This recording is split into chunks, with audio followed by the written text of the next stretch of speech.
Hello, good morning, and welcome. My name is Dan Evans, and as the designated federal official for NASA's Unidentified Anomalous Phenomena Independent Study Team, I'd like to call this meeting to order and introduce the panelists. In the back row, we have Nadia Drake, Paula Bontempi, Federica Bianco, David Grinspoon, Carlin Toner, Josh Sameta, and Jennifer Buss. Well, in the front row, we have Walter Scott, Warren Randolph, Reggie Brothers, Shelley Wright, Scott Kelly, Anna Maria Barea, Mike Gold, and David Spergel, who serves as chair of the team. I have a few opening remarks, but to begin, I'd like to start with the following. First, I'd like to pay tribute to the life of retired Air Force Master Sergeant Sam Sato, who's being laid to rest at Arlington National Cemetery today. Following his active duty service, Sam served as the Intelligence Collection Manager for the National Intelligence Manager for Aviation, where he played a critical role in UAP analysis. All of us at NASA offer our condolences to Sam's family, friends, and colleagues. Second, I'd like to take this opportunity to express my profound gratitude to our distinguished panel of experts for their unwavering commitment and dedication. It's disheartening to note that several of them have been subjected to online abuse due to their decision to participate on this panel. And NASA's security team is actively addressing this issue. We at NASA are acutely aware of the considerable public interest in UAP. However, it's critical to understand that any form of harassment towards our panelists only serves to detract from the scientific process, which requires an environment of respect and openness. Now, every member of our team is a recognized authority in their respective field, and they have our unequivocal support. NASA stands in solidarity with them, advocating for a respectful discourse that befits their expertise and the significance of their work. Thanks. Now, in recent years, the subject of unidentified aerial phenomena, nowadays termed unidentified anomalous phenomena, or UAPs, has captured the attention of the public, the scientific community, and the government alike. And it's now our collective responsibility to investigate these occurrences with the rigorous scientific scrutiny that they deserve. NASA Administrator Senator Bill Nelson believes that understanding UAPs is vital for several reasons, which is why he directed this study. First and foremost, it provides an opportunity for us to expand our understanding of the world around us. As an organization dedicated to exploring the unknown, this work is in our DNA. Secondly, this study aims to enhance situational awareness. The presence of UAPs raises concerns about the safety of our skies, and it's this nation's obligation to determine whether these phenomena pose any potential risks to airspace safety. By understanding the nature of UAPs, we can ensure that our skies remain a safe space for all. In order to achieve these goals, it is crucial that we employ a scientific lens for our UAP work. It's precisely this rigorous, evidence-based approach that allows one to separate fact from fiction. This team is comprised of experts from various disciplines, which allows them to approach this work from multiple perspectives. And we have greatly benefited from that collective expertise. Now, why do we value a scientific approach? It's because science is built on evidence. It thrives on scrutiny. It demands reproducibility, and above all, objectivity. When we approach UAPs from a scientific perspective, we do not come in with an agenda. We come in needing a roadmap. Indeed, the primary objective of this incredible team of experts is not to go back and look at grainy footage of UAPs, but rather to give us a roadmap to guide us for future analysis. And this is the very scientific method that NASA holds true to its heart.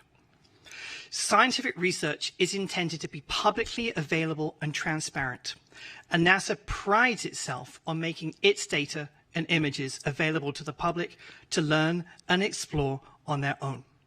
By holding public meetings like this one, we aim for open and honest dialogue with the public. We recognize that public interest in UAPs is high and that the demand for answers is strong. Conversations like this one are the first step to reducing the stigma surrounding UAP reporting. Moreover, transparency is essential for fostering trust between NASA, the public, and the scientific community. In order to do things right, we must work together, pooling our resources, our knowledge, and our expertise. And by maintaining open channels of communication, we can facilitate collaboration, encourage the exchange of ideas, and ensure that our work is as robust as possible. Not only that, but our commitment to openness is in itself a reflection of NASA's commitment to scientific integrity. As an organization dedicated to the pursuit of knowledge, it is NASA's responsibility to be honest and forthright and to follow the science. And by being transparent in our work, we uphold our dedication to scientific excellence. The meeting today represents the first deliberative actions that the team has taken. And so it's important to keep in mind that they still have several months of work ahead of them. Their final report will be released this summer, and we will publish it on our website. NASA believes that the study of unidentified anomalous phenomena represents an exciting step forward in our quest to uncover the mysteries of the world around us. By embracing a scientific lens, we ensure that our work is rigorous and reliable. And by valuing transparency and openness, we can foster trust and collaboration with the public. Simply put, this is why we do what we do. Now, before I introduce Nikki, there are a few administrative matters to attend to. Firstly, the Unidentified Anomalous Phenomena Independent Study Team has been established in accordance with the Federal Advisory Committee Act, known as FACA. Its parent committee is the Earth Science Advisory Committees. As such, this group does not report to the government. It reports to the Earth Science Advisory Committee, who will debate the recommendations and formally transmit this team's report to the government. Next, our deliberative committee meetings, such as this one, are open to the public. And also, after this panel was convened, the National Defense Authorization Act, known as the NDAA, changed the A in UAP to be anomalous. Accordingly, this panel's remit was expanded to encompass not just aerial UAP. However, the majority of UAP sightings to date have been in the aerial domain. So it's fair to say that this panel's focus is on the aerial aspect of anomalous. Now, in compliance with the FACA federal statute, formal minutes have been taken throughout the meeting today, and these meetings and these minutes are for the public record, and hence all presentations and discussions and comments by the committee members should be considered to be on the record. Each member of this UAP study team has been appointed because of their specific subject matter expertise as individuals, and hence each member is subject to federal ethics laws. This category of appointment is called Special Government Employees, or SGEs, for our non-government members, and our two federal employees serve as regular government employees, known as RGEs. Now, to the panel. All members on this committee should remember to recuse themselves if a topic comes up in which you have a potential conflict of interest between your financial interests, including those of your employer, and matters that we're discussing. And then finally, panel, if you have any ethics questions, please see me separately, and if needed, I'll put you in contact with a NASA ethics attorney. Thanks for bearing with me. I'd now like to turn to the amazing Dr. Nikki Fox, Associate Administrator for NASA's Science Mission Directorate. Over to you, Nikki.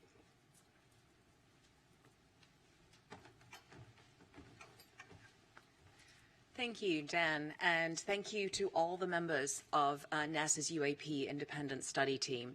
Your selfless dedication to the pursuit of knowledge is just so commendable.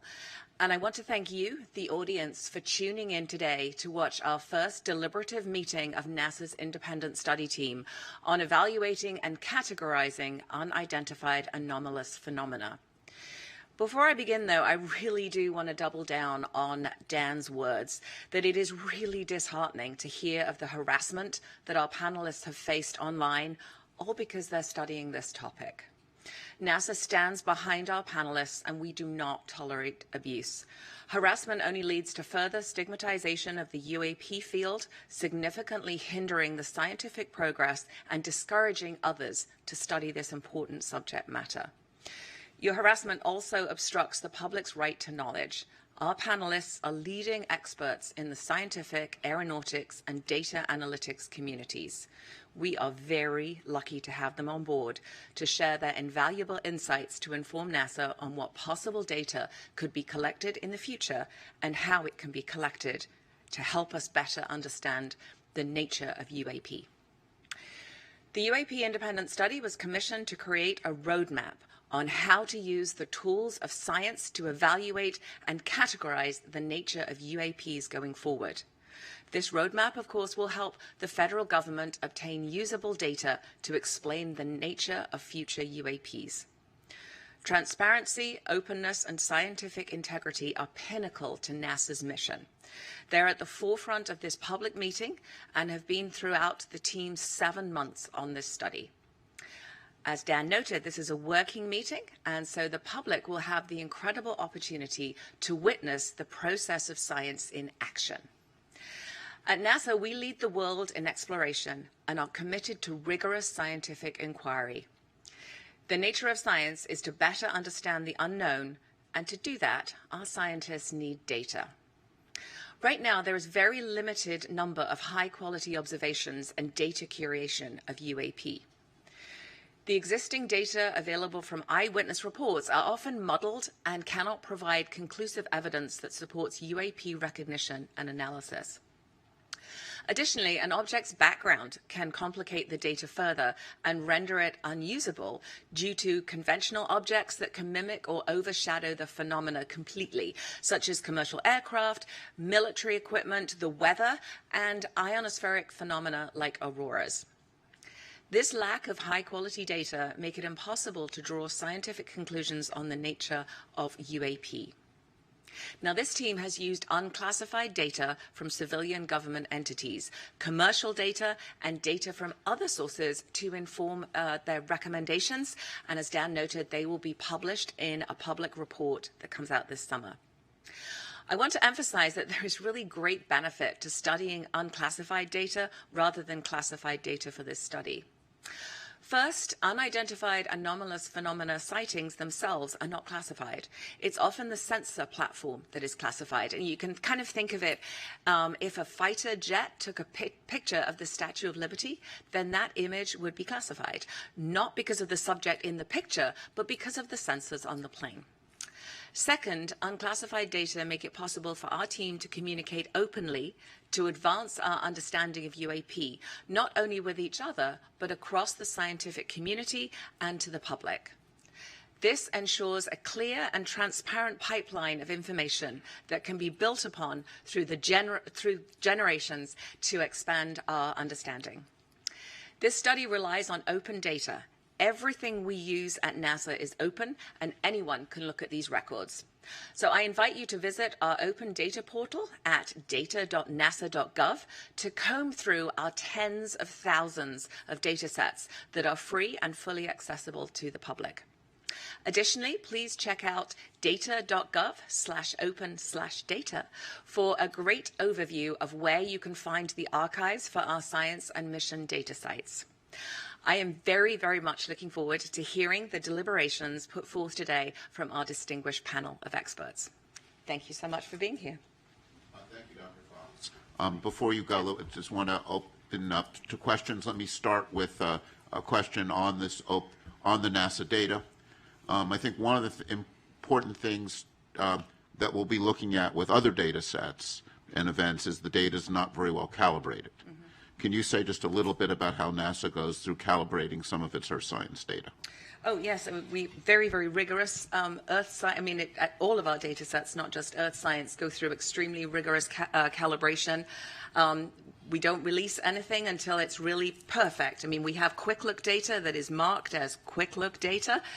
So, you know, you can use it to get preliminary findings, but wait for the really nicely cleaned up data. So a lot of rigorous protocol in putting out our data to make sure it is perfect.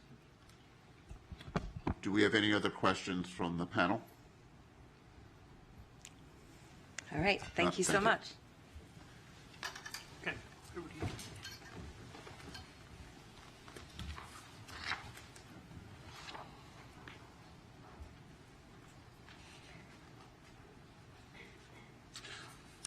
Hi, I'm David Spergel. I'm the chair of the panel.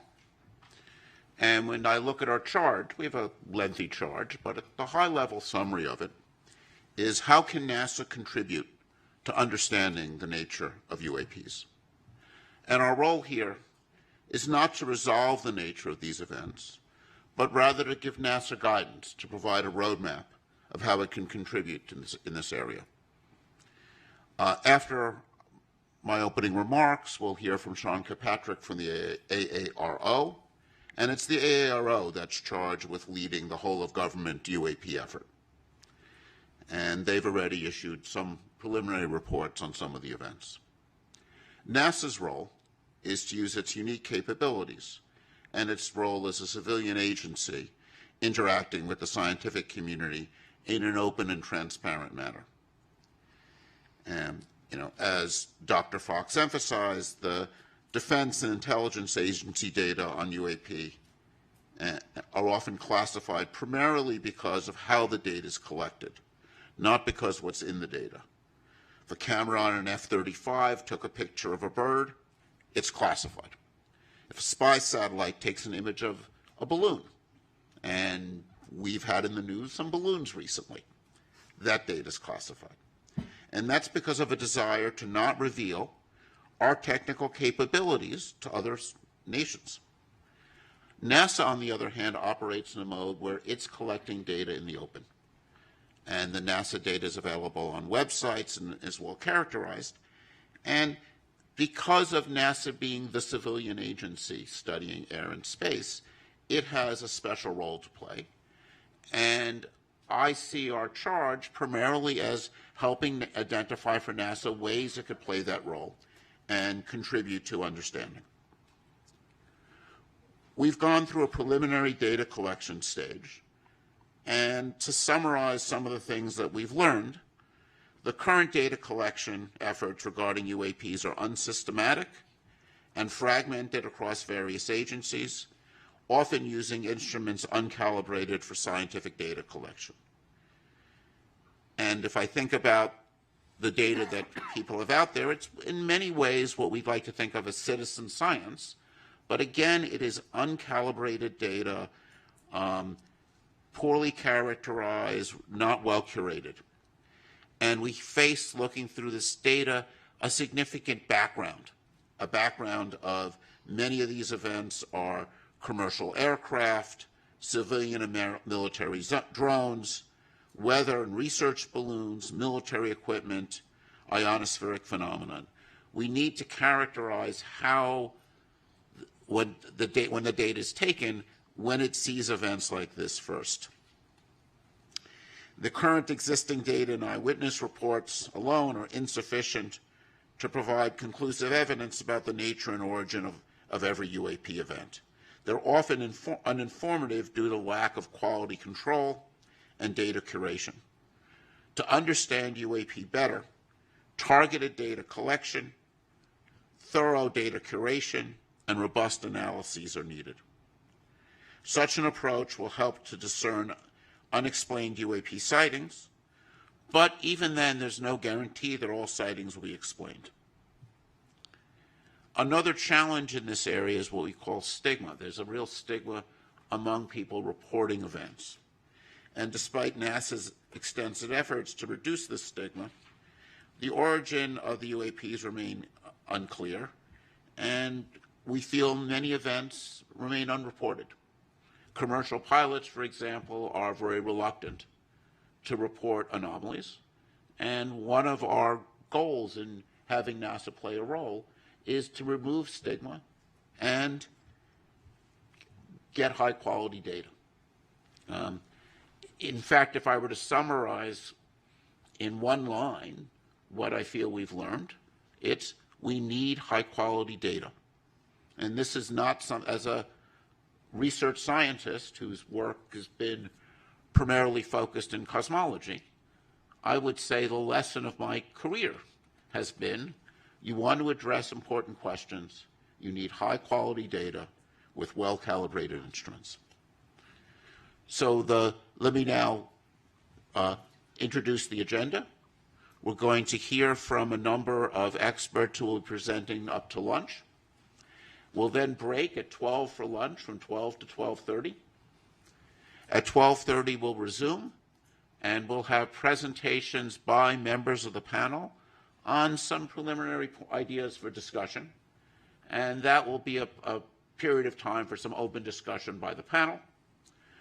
We will then have a Q&A session based on questions that have been sent in advance to the website, and we've curated those questions and grouped them together, and we'll be going through a lot of those questions, and then we'll summarize.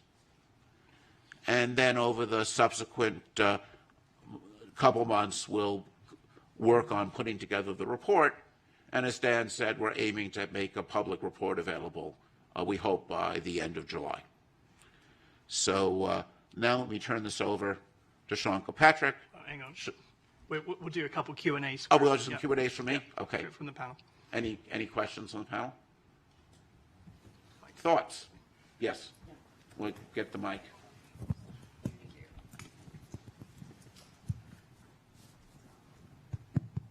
Yeah.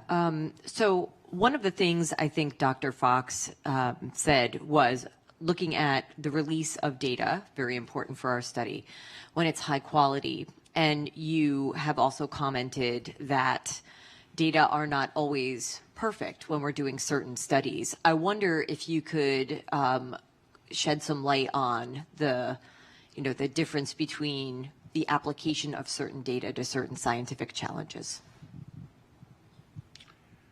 So, when you look at your camera is often designed to take an image in the daytime and might not be optimized for nighttime imaging. Or if you take something that astronomers are very familiar with, is we design our telescopes to work at night.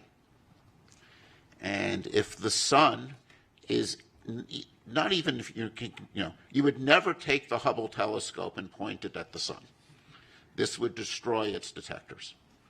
Not only that, if the telescope is pointing there and the sun is over there, even though you're not looking at the sun, reflections off of the optics will produce what we call ghosting. And that kind of ghosting produces some very strange images.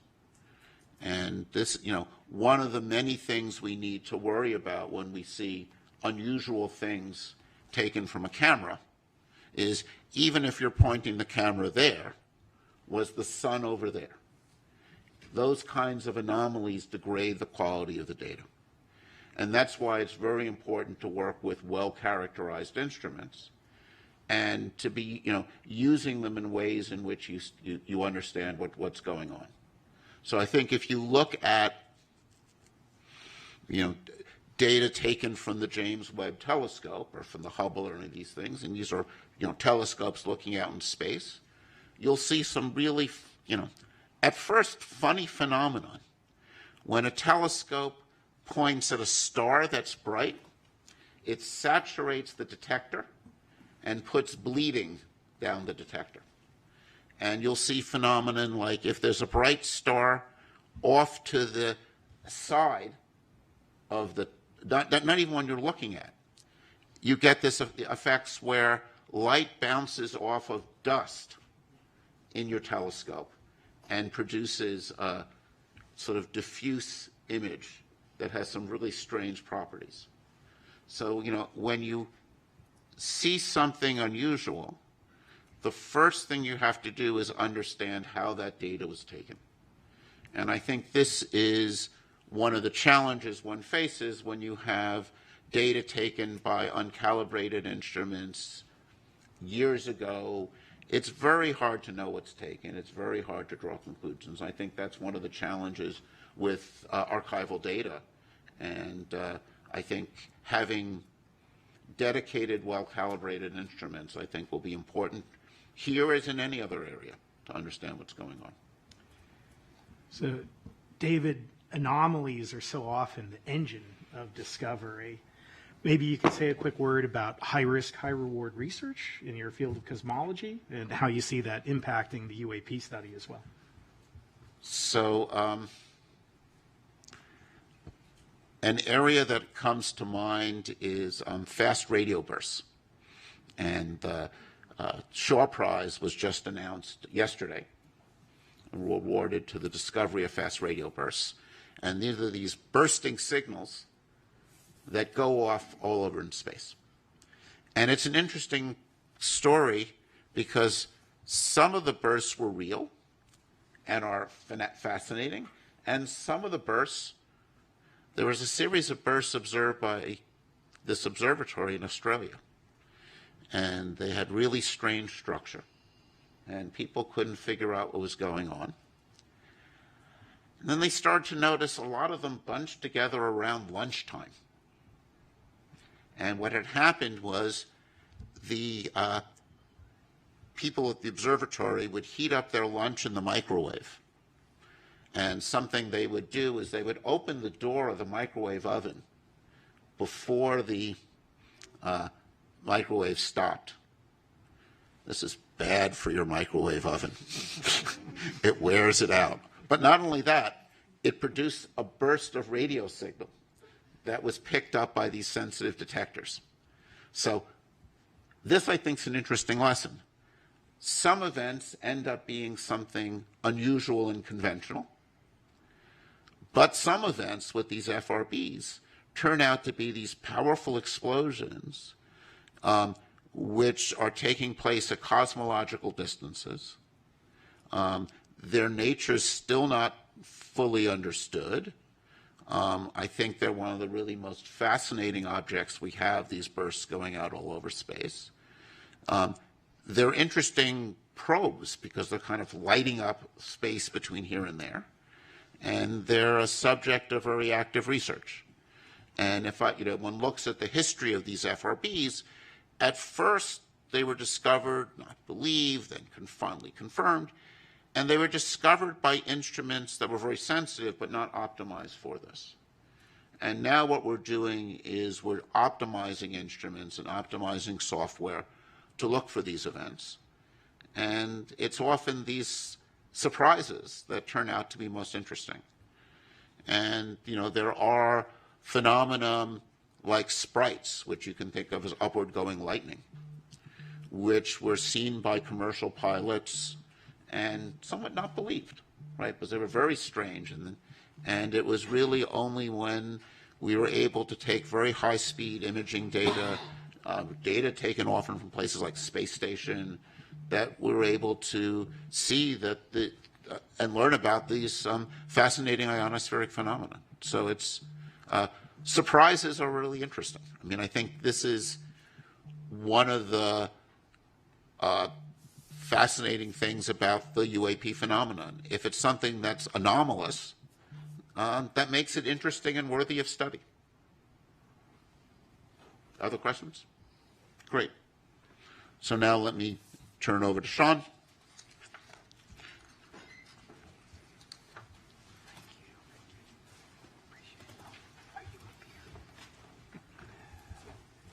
Thank you, David. Dan, it's a pleasure to be back.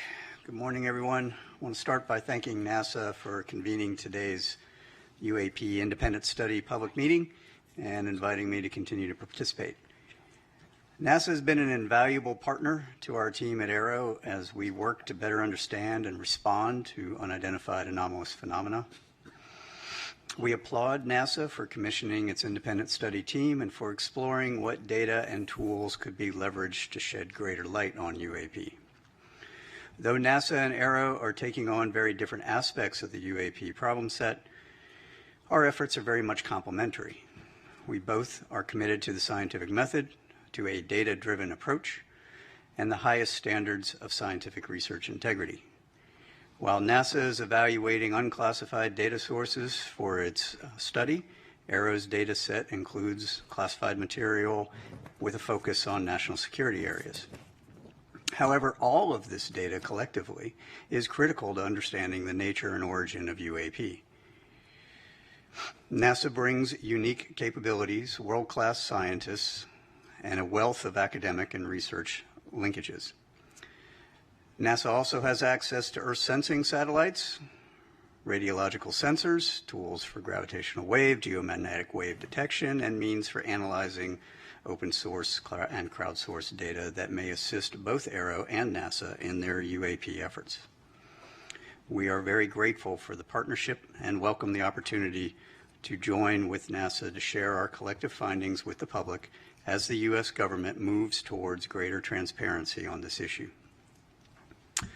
Last month, I testified before members of the Senate Armed Services Committee on emerging threats and capabilities and shared some of the progress made since Aero's establishment in July 2022.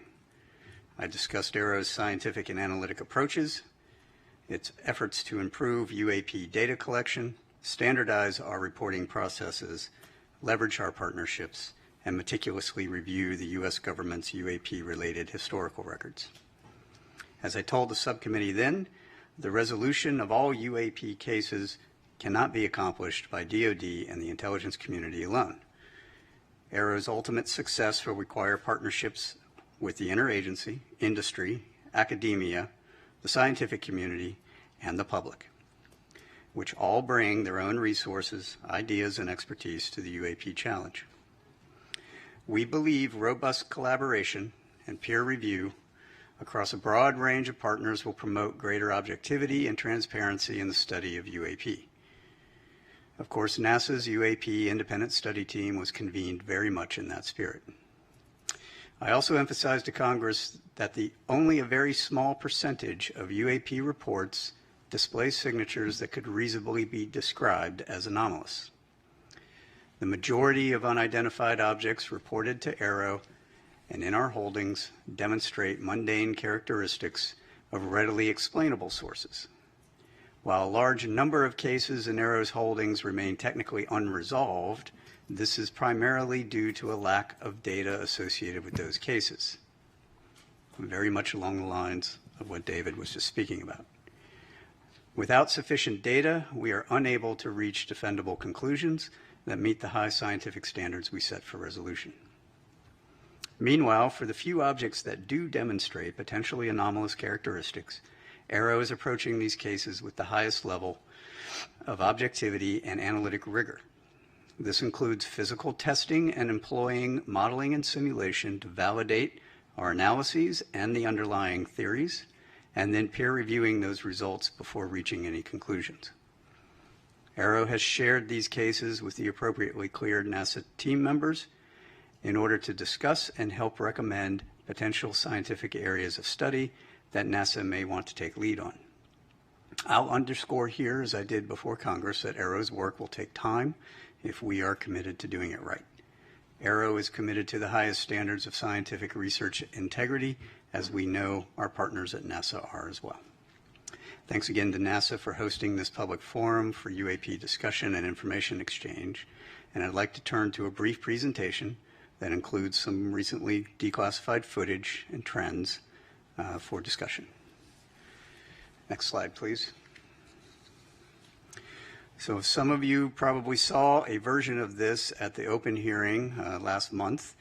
This is an overall review of all of the analytic trends of all the cases that we have to date. While the numbers may have changed a little bit, the overall trends remain the same. Most of what we are seeing reported by aircraft are at the altitudes where we fly aircraft. That should not be a surprise. You will note, however, that I have no space reports and I have no maritime reports. That is notable, even though we are looking across all of those domains. On the upper right, we have UAP morphologies. The vast majority of what has been reported and what we have data on, a little less than half now, are orbs, round spheres. And in the bottom right, you will see in the heat map of the areas where we get most of our reporting. This is very much a collection biased map. This is where our sensors are, our military, NRIC, and some of the FAA data. In the middle, it is what we call our typical UAP characteristics for the vast majority of the cases that we see. One way of looking at that is a we'll call it a target package. This is the thing we are out hunting for in most cases. Next slide, please. This is an example of one that I showed at the hearing recently. This is a spherical orb, metallic, in the Middle East, 2022, by an MQ-9. I will come back to the sensor question that David raised here in a moment. This is a typical example of the thing that we see most of. We see these all over the world, and we see these in making very interesting apparent maneuvers. This one in particular, however, I would point out, demonstrated no enigmatic technical capabilities and was no threat to airborne safety. While we are still looking at it, I don't have any more data other than that. And so being able to come to some conclusion is going to take time until we can get better resolved data on similar objects that we can then do a larger analysis on. Next slide, please. I'm going to let this play through. This is a newly released video. You'll notice there are two dots moving back and forth. There is a plane at the bottom that's moving across the screen, and now there are three dots moving back and forth. The moving back and forth is from the sensor and the platform that's collecting it. This is a P3 on a training mission in the Western United States. They picked these up and they tried to intercept and was unable to intercept them. Apart from that motion, and you'll see a little bit of defocusing from the sensor itself, there is no other oddity about this, except for the fact that they couldn't catch them. The reason they couldn't catch them is because after further analysis, it was shown that those objects were actually much farther away from the P3 than they thought. And in fact, when we went even deeper, looked at air traffic control data, we were able to match those to aircraft on a major flight corridor heading into a major airport for landing. This is the kind of thing that can spoof and or provide misperception of both very highly trained pilots as well as sensors, right? And this was reported as an odd grouping of 3 UAP. All right. That is not to say that the pilots didn't know what they were looking at, or they knew what they were looking at, but they weren't really sure. But it also is meant to say that when they're not sure, they're reporting it now, and that's what they're supposed to be doing. And then we have to go look at it. Next slide, please. That brings us to really what is Aero doing in the science and technical realm. So this is one of those areas that I'm going to expound a little bit more on than we did in the last hearings. Aero has a robust scientific plan that we are required to then provide to Congress here pretty soon. One of the first things that we're doing is looking across all the existing sensor data against that typical UAP target that I gave you up at the very first slide. That goes beyond DoD and IC sensors. That's commercial, that's civil, that's and with partnership with NASA sensors and NOAA sensors. Understanding if any of these Earth sensing satellites, any of these airborne platforms, any of these ground radars, whether it's FAA or other, can actually see these things, given what we've got so far, is going to be an important first step to understanding which sensors are going to be relevant. From there, we are augmenting with dedicated sensors that we've purpose-built, designed to detect, track, and characterize those particular objects. We will be then putting those out in very select areas for surveillance purposes. Partnerships with academia, exploring the signatures to match to our data. So understanding if a thing is moving and if it is doing certain anomalous activities, what are the signatures we would expect to see? How do we pull on that? And then from there, how do I tune my collection architecture to go after it?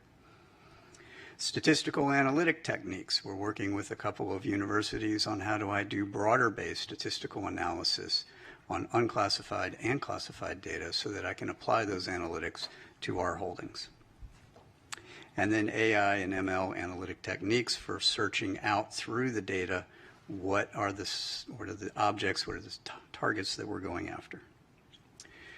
We have partnerships with both DoD and DOE labs to explore our current state-of-the-art fundamental physics of UAP observations, both current and historical. In other words, if I have objects, those few that are doing some things that are anomalous, what is our current understanding of maneuverability, speed, signature management, propulsion? What are those underlying signatures that we would expect to see, and how do I then pull on that? Our interagency and allied partnerships for calibration of our capabilities. This is exactly what David was pointing at. A vast majority of what we have reported to us are DoD sensors. DoD sensors are not scientific sensors. They are not intelligence community sensors. Believe it or not, intelligence community sensors are very close to scientific sensors. They are calibrated, they are high precision, they are everything you'd ever want to know about a thing. DoD sensors have one purpose. They are to identify an object that is known and put a weapon on it. That is what they're for, right, predominantly. So understanding how do you calibrate those against these known objects? How do I fly an F-35 against a weather balloon at different speeds and different altitudes and different sun conditions and different lighting conditions and heating conditions? Those are all important measurements that need to be done, and we are in process of doing that right now. That table on the right is a very simplified version of our entire test matrix, which you would not be able to fit on 3 of these slides against all of our sensors across all of those phenomenologies. That will be useful in order to then train our operators, pilots, and sensors against the known objects. And then finally, our pattern of life analysis. This is essentially baselining what is normal. I have all these hotspot areas, but we only have hotspot areas because that's when the reports come in from the operators that are operating at that time. They don't operate all the time. So to have a 24/7 collection monitoring campaign in some of these areas for 3 months at a time is going to be necessary in order to measure out what is normal. Then I'll know what is not normal, right, when we have additional things that come through those spaces. And that includes space and maritime. Next slide, please. Which brings me to some of my recommendations for the panel and their consideration and deliberation. Some of these we're going to be exploring with our new NASA embed, whom I'm happy to be welcoming on pretty soon, who's going to help us in our scientific plan. Crowdsourcing unclassified open source data. This is where some of the public can be helpful. Imagery from an iPhone is generally not helpful unless you are right up on whatever it is you're looking at. However, some of the ancillary data that your iPhone provides, from location to speed to other phenomenologies, and more than one of those can be very helpful. Right? Large-scale, ground-based scientific instrumentation. Evaluating how can I use some of these other instruments for detection. The FRB example was perfect, right? You have a bunch of large-scale instruments that were not designed for that, yet they picked them up because there was a microwave. Well, we have a surrogate target package of what we think these things are, at least from what we've got reported to us. That was in the front slide. Understanding how can I evaluate that against all of these other instruments, and do any of them have a chance of picking anything up that would be helpful in tipping and cueing us to get other sensors on target. I think leading that evaluation of the scientific ground-based sensors would be useful. Also, the same thing for the Earth Sciences satellites, as we mentioned before. Intentional vice coincidental collection. So looking at how can I provide a tip and cue to both the ground and space-based scientific and academic sensor community to put additional sensors on a object when it is reported. I'm currently doing that with Aero, the Joint Staff, the commands for when they get tip and cue, right? So a pilot says something, they see something, they report it in, and we're going to turn on a whole bunch of new collection to go after it. I should be able to hand that same tip and cue to the scientific and academic community. So looking at how that works would be helpful. Peer reviewing advanced capabilities, the parameterization and the publication of that have not yet been engineered. We understand a lot of fundamental physics. It is the scientific community's responsibility to explore and document those fundamentals in peer-reviewed scientific journals to match to data so that we can weed out all kinds of different hypotheses, right? That's how science works. We need to make sure that we are doing that. I think leading that conversation would be very helpful from NASA's perspective. Archived scientific data. So we have a whole bunch of calibrated, large-scale scientific data from all these different instrumentations around the world. Taking a look at how can you apply maybe some AI, ML tools to search through that data for anomalous signatures that may correlate to things that we've got reporting on. That would be an interesting study. Distributions of sightings. I think this is a low-hanging fruit one, right? So if we take a look at all of the distributions of sightings that are outside of my national security areas that I've got classified reporting for, and they generate the similar distribution map as we've got, and we put those two pieces together, now I have a holistic picture. And then, of course, our foreign partnerships, building a robust scientific community of interest, review data, capabilities, conduct analysis, expanding upon our military and intelligence collaborations across the world into the scientific and academic world. And with that, those were my thoughts. We've talked about some of these in the past. It would be interesting to hear if there's any further questions or deliberations on any of those points, and I'm happy to take any questions that you all have. Great. Thank you, Dr. Kirkpatrick. And I also want to take this opportunity to thank you and the AARO for your openness in providing this committee with insight and information about what you've learned so far, how we could work together. I think this is very much an area where it's going to be essential that NASA be a partner and be a good partner for AARO. And I think you're really want to thank you for your role with this committee in helping to start to build that partnership. It's been my pleasure. And let's, Reggie. Hey, Sean, thanks for the briefing. Question. We talked a lot about data already. Let's talk about sensors for a second. So you mentioned that you work with labs, academia. Do you see a need to go beyond what you mentioned earlier? That is the type of sensors we have right now, which are based on national security threats and certain phenomenologies and frequency ranges, these kinds of things. Do you see a reason of going beyond that? Yep, And absolutely. So what are some of the challenges you see there, materials or what have you? So can we go back to the front slide, just the first slide where the target characterization is? So we've purpose-built a couple of sensors to do search across that. Nope, down one. There you go. That's great. To go down some of those characteristics to see if we can find them correlated to pilot reporting. All right. Some of those are initially, this is going to be, I'm going to say this is a bootstrap method, right? We're doing a broad spectrum search across very few indicators that we can point to that will enable us to get a little bit more data, refine that, narrow those sensors and go from there. So we aren't just relying on the DoD and IC sensors that exist today because frankly they don't point to where we want them to point, right? I mean, I'll be frank with everyone. We can point the largest collection apparatus in the entire globe at any point we want. You just have to tell me where I want to point it.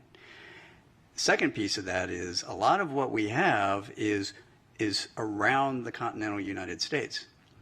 Most people, including the government, don't like it when I point our entire collection apparatus to your backyard, right?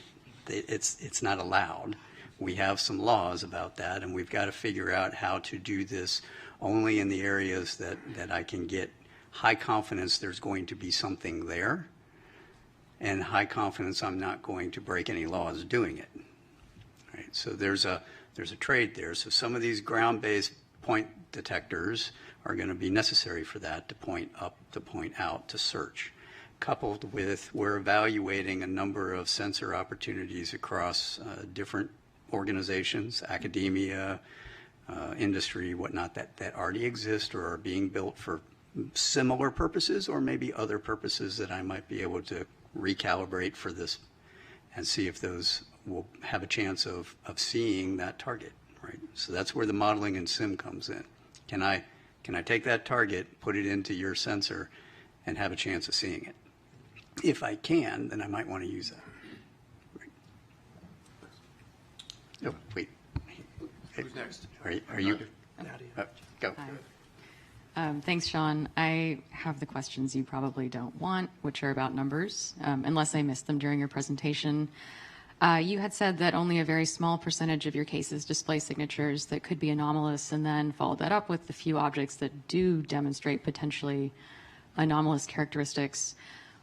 What numbers are we talking about? How big is your database? How many years was it collected over? And were those observations made? And then by few, what do you mean? Right. No, that's a great question. So this chart, as I mentioned, we've updated with our current data holdings. At the time of my open hearing, we were at 650 cases-ish. We are now over 800. We are putting together our annual report, which will be due August 1 to the Hill. And in it, and there will be an unclassified version, as there always has been, we will have those updated numbers at that time. We roughly get, I mean, you can do the math, you know, it depends anywhere from 50 to 100-ish new reports a month. Now, the reason we had such a big jump recently is because I got FAA's data integrated in finally, and so we ended up with like 100 and some odd new cases. So there's reason why it's going to fluctuate. The numbers that I would say, so we're gonna try to do a little more fidelity on some of the analytics when we report out. But the numbers I would say that we see are possibly really anomalous are less than single-digit percentages of that total database. So maybe 2 to 5-ish%. Right. Who's next? Is this on? Hi. All right. I'll stand up because I'm on the other end of the room. Thanks, Sean, for your presentation and for some of the video footage that we saw. While we're all good scientists on this panel, I think that I look at it with an untrained eye of looking at that video. And so I see 3 spots moving, and everything else in the background looks like it's stable. Can you talk a little bit more about either the sensor platform or what we're seeing that's stable in the background? Because they've been identified as airplanes, and there's clear description of from other data sources that came in to help clarify that. But when I look at this, what are all of the white spots in the background that we're seeing that are stable? So those are that's a star background. Pretty sure that's a star background. Now, so you're looking at those planes were roughly 30 to 40-ish miles away, if I remember correctly. And when you see that smaller plane that comes in at the bottom, that one was much, much closer. It was like maybe 6 to 10 miles away, right? And so the jitter in the sensor is what you're looking at. Right, okay, so the 3 spots, because they look like they're moving at about the same, Right, they are. right? And if they were flying together, but they're not, is what I'm hearing. This is the sensor moving. They're in a flight line, Right, so they're equally spaced in a flight line, and the sensor is jittering. thank you. Yes, Appreciate that. yes. Wait, Walter's been waiting. Patiently waiting. Okay, if you go to your first slide, if you don't mind, not the title slide, but the one trends that had slide, the trends, please. yeah. It's the previous slide. There you go. Thank you. So I want to make sure I understand the slide. It says typically reported characteristics, and there are a bunch of things here, like, for example, size, altitude, speed. If it's being observed from a single sensor, use the example of like the airplanes that were coming in, and if you don't know how far away they are, how do you assess the size? Correct. How do you assess the speed? This is what people would report, but it isn't necessarily, What for is example, real. the size of the object or the speed or any of the rest of it. Do I understand that correctly? Partially. Okay. So this is not all single sensor observations. Some of these are very much multi-sensor observations. Okay. And this is parameterized to cover the range of things for any given parameter, the range of what's possible and what has been observed. Okay, and then on the next slide, the one where you've got the, whatever Orb. it is, the meatball moving across the screen. Right, that one. So was there any look at sensor artifact, data processing artifact? I mean, the first thing that, whenever I see anything that's anomalous, I look at how was the data collected. Yeah. So yes, these are so this is an EO sensor on an MQ-9, and we understand that very, very well. So that is a real object, absolutely. Anna Marie. You mentioned that in partnership with academia, you also use AI ML techniques for existing data sets, possibly some of them open source. Can you explain a little bit more what kind of AI ML techniques you're using? Are these about anomaly detection? Are you using anything related to natural language processing? Are you using anything related to computer vision? Right. So we're looking at a number of different capabilities that span, I think, a lot of what you've just said. So we've got, we haven't applied it yet. We are researching how we're going to apply it. So natural language processing for the reports from pilots, absolutely. All right. Target recognition, so I can train a model to look for that thing and go back through all of our holdings and go, give me how many of these you have, right? And then try to figure out what those are. Right? So I have not put anything out there yet, or have not looked at anything yet for active targeting in real time, because I don't know exactly what I would train it to go look for. I just know what we have. So I want to get more confidence on what we have before I go and do that, except for balloons, right? We're trying to get rid of balloons as quickly as possible.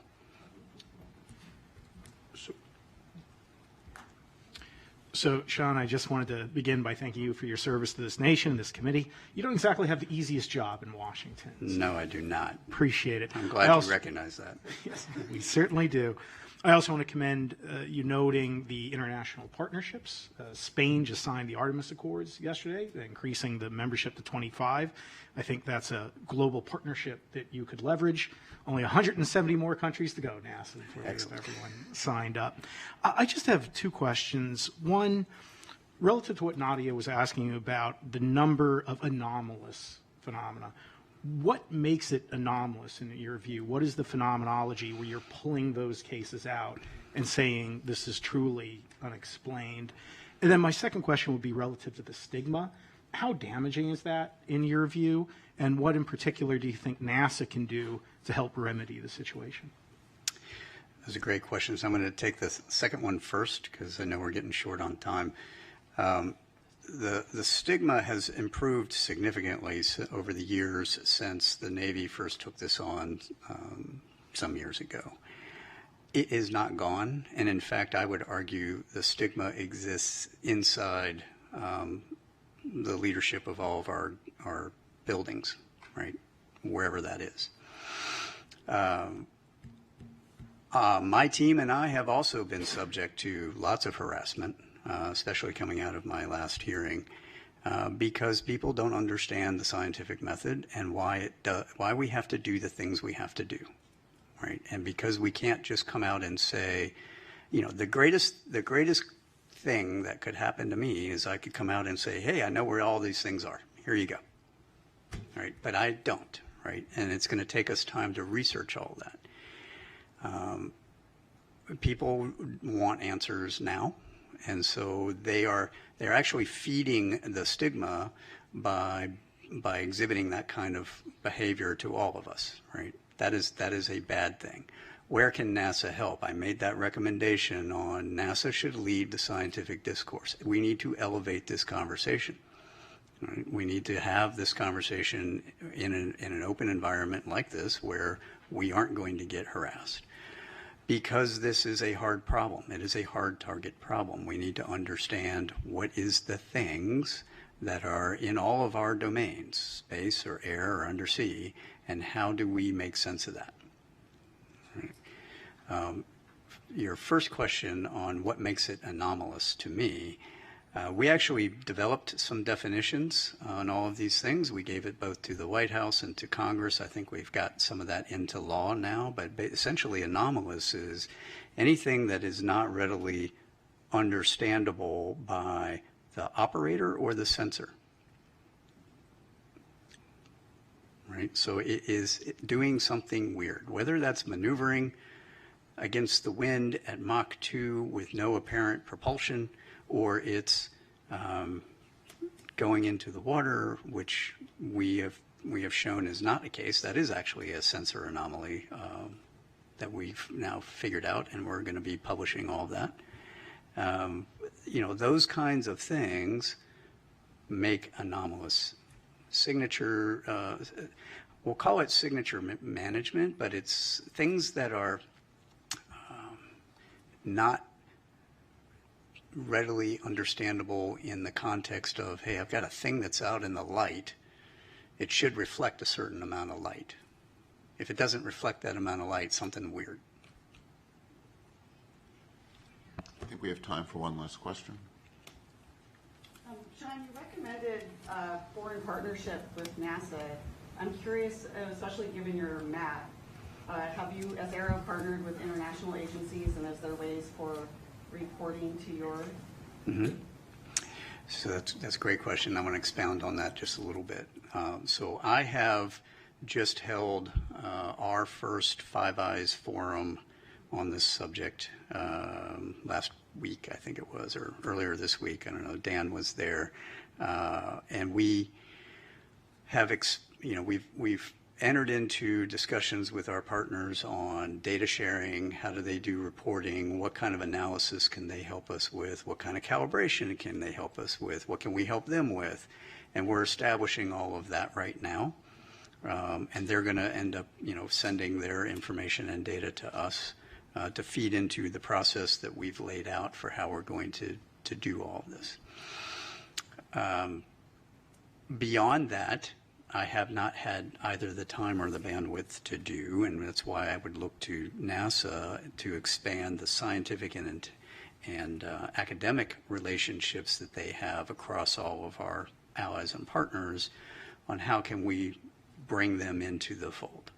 That's where I think there's a lot of benefit to NASA taking lead on that. Great.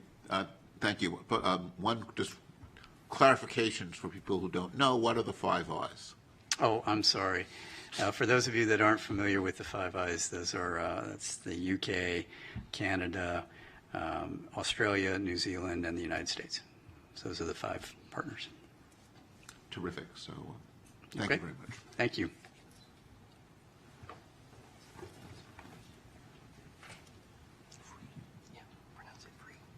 So our next presentation is from Mike Free from the FAA, talking about the FAA's role and what's learned.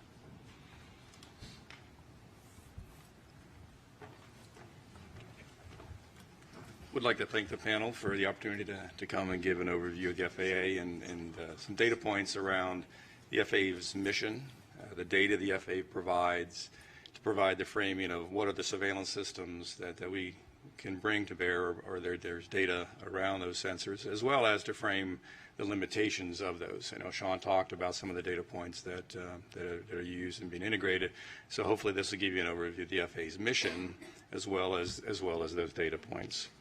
Next slide, please. So the FAA's mission is quite large and complex. By a factor of 2, we operate more commercial aircraft than any other country. I think we're second only to Australia in total airspace, but largely because Australia has a very large oceanic volume that they're responsible for managing. So it is a very complex, very large national airspace system. We have over 14,000 controllers, 520 air traffic control towers, which are located at the highest density of airports, and I'll refer to those as towers in subsequent slides. We have 147 what we call terminal radar approach controls, or TRACONs, and those are manned control facilities at the high and medium density airports around the nation, as well as 21 air route traffic control centers, which manage the control of air traffic in the en route environment. There's over 19,000 airports, over 5,000 of those are associated public airports, with the remaining 14,000 plus private airports. Next slide, please. So the FAA's mission is primarily around safe and efficient control of manned aircraft. That has been our historical mission, and it remains our primary mission. Certainly as we talk about new entrants with UASs and advanced air mobility and some of those things, there will be an evolution of the FAA's mission to include safe operation of the NAS with those new entrants. But the architecture and design of the NAS is geared around safe and efficient control of aircraft and manned aircraft. Certainly the commercial aspect, the commercial flights are a primary focus of the agency. We certainly support general aviation and flights as well. But again, our mission is around manned aircraft and safe and efficient operation of those. By the numbers, over 16 million flights yearly, 5,400 flights at peak at the peak time of any given day, 45,000 daily flights, 25 million GA flight hours per year. A very large, very complex operation that we're responsible for managing. We certainly provide a significant contribution to that service to the nation in the form of product toward a GDP. Next slide. So as we get into the discussion of surveillance services, I want to provide a little bit of framework around the categorization of our surveillance services, and we primarily break those into two bodies. The cooperative surveillance, which is defined by a sensor that's avionics or equipment on board the aircraft that works in conjunction with ground-based sensors. The non-cooperative surveillance is independent. This is basically the classic radar. RF energy is transmitted out, reflects off the target, and we receive that signal, and from that return we can determine where that aircraft is. Typically these cooperative and non-cooperative sensors are co-located together, the cooperative mounted on top of the non-cooperative radar. So from a data perspective, I think in this panel, in this study, I think that the cooperative sensors, those are neither unknown or anomalous. So for the purposes of this briefing or the rest of this briefing, I'm going to focus on the non-cooperative aspect. Next slide, please. So again, from the standpoint of the mission of the FAA, around it, again, is primarily around manned aircraft, and I think that serves as an important framework for the data points and the type of data that we can bring to bear for this panel. So we break our systems and the design of the systems into different types of systems. So we have short-range radars, which are typically located at the high and medium density airports. And those operate from a range, they have a detection range of between 40 and 60 miles and an altitude detection capability of about 24,000 feet. The long-range radar systems have a detection range of 2 to 250 nautical miles with altitude detection up to 100,000 feet. So that provides the basic the framework for those. I will mention the Automatic Dependent Surveillance Broadcast, or ADS-B, only from a context that does serve as a primary data source and a preferred data source for the management of the airspace system, but it is a cooperative system, and for the purposes of the next slides as I get into the discussion of the coverage and the type of detection for those non-cooperative targets, it is not considered as part of those. And also surface surveillance is also something that we provide, but again, for the purpose of the study, I only include those for just a completeness perspective. The one final point, as I talk about manned aircraft and primary mission for the drones and balloons and things of that nature, their basic premise is to operate on a not to interfere basis, that they are not to interfere with manned operations, and that's a fundamental aspect as we talk to the data and what we can and can detect with respect to those non-manned systems. Next slide, please. Realizing this is an eye chart, I wanted to provide just a graphical or pictorial depiction of where our sensors are located. The green, blue, and pink balloons, if you will, represent our short-range radars. Those are located at airports. Those are where those are sited. The two reddish balloons, they have letters in them, a 4 and a C. Those represent our long-range radars, the ARSR-4s and CARSR systems that are used in the context of both from an air traffic control perspective as well as for a national defense and homeland security mission. And the perimeter, the ARSR-4s are located around the perimeter of the country, equally spaced, and the CARSR systems are located on the interior of the U.S. I will point out that this only depicts the CONUS. There are systems, ATC, both short-range and long-range systems, Hawaii, Alaska, and Caribbean. Those are not depicted here. I didn't think they were necessary for the purpose of understanding the surveillance. And I will also point out that both for this slide and the subsequent coverage slide, I do not talk to any classified DoD or DHA systems that are in operation. Okay. Next slide, please.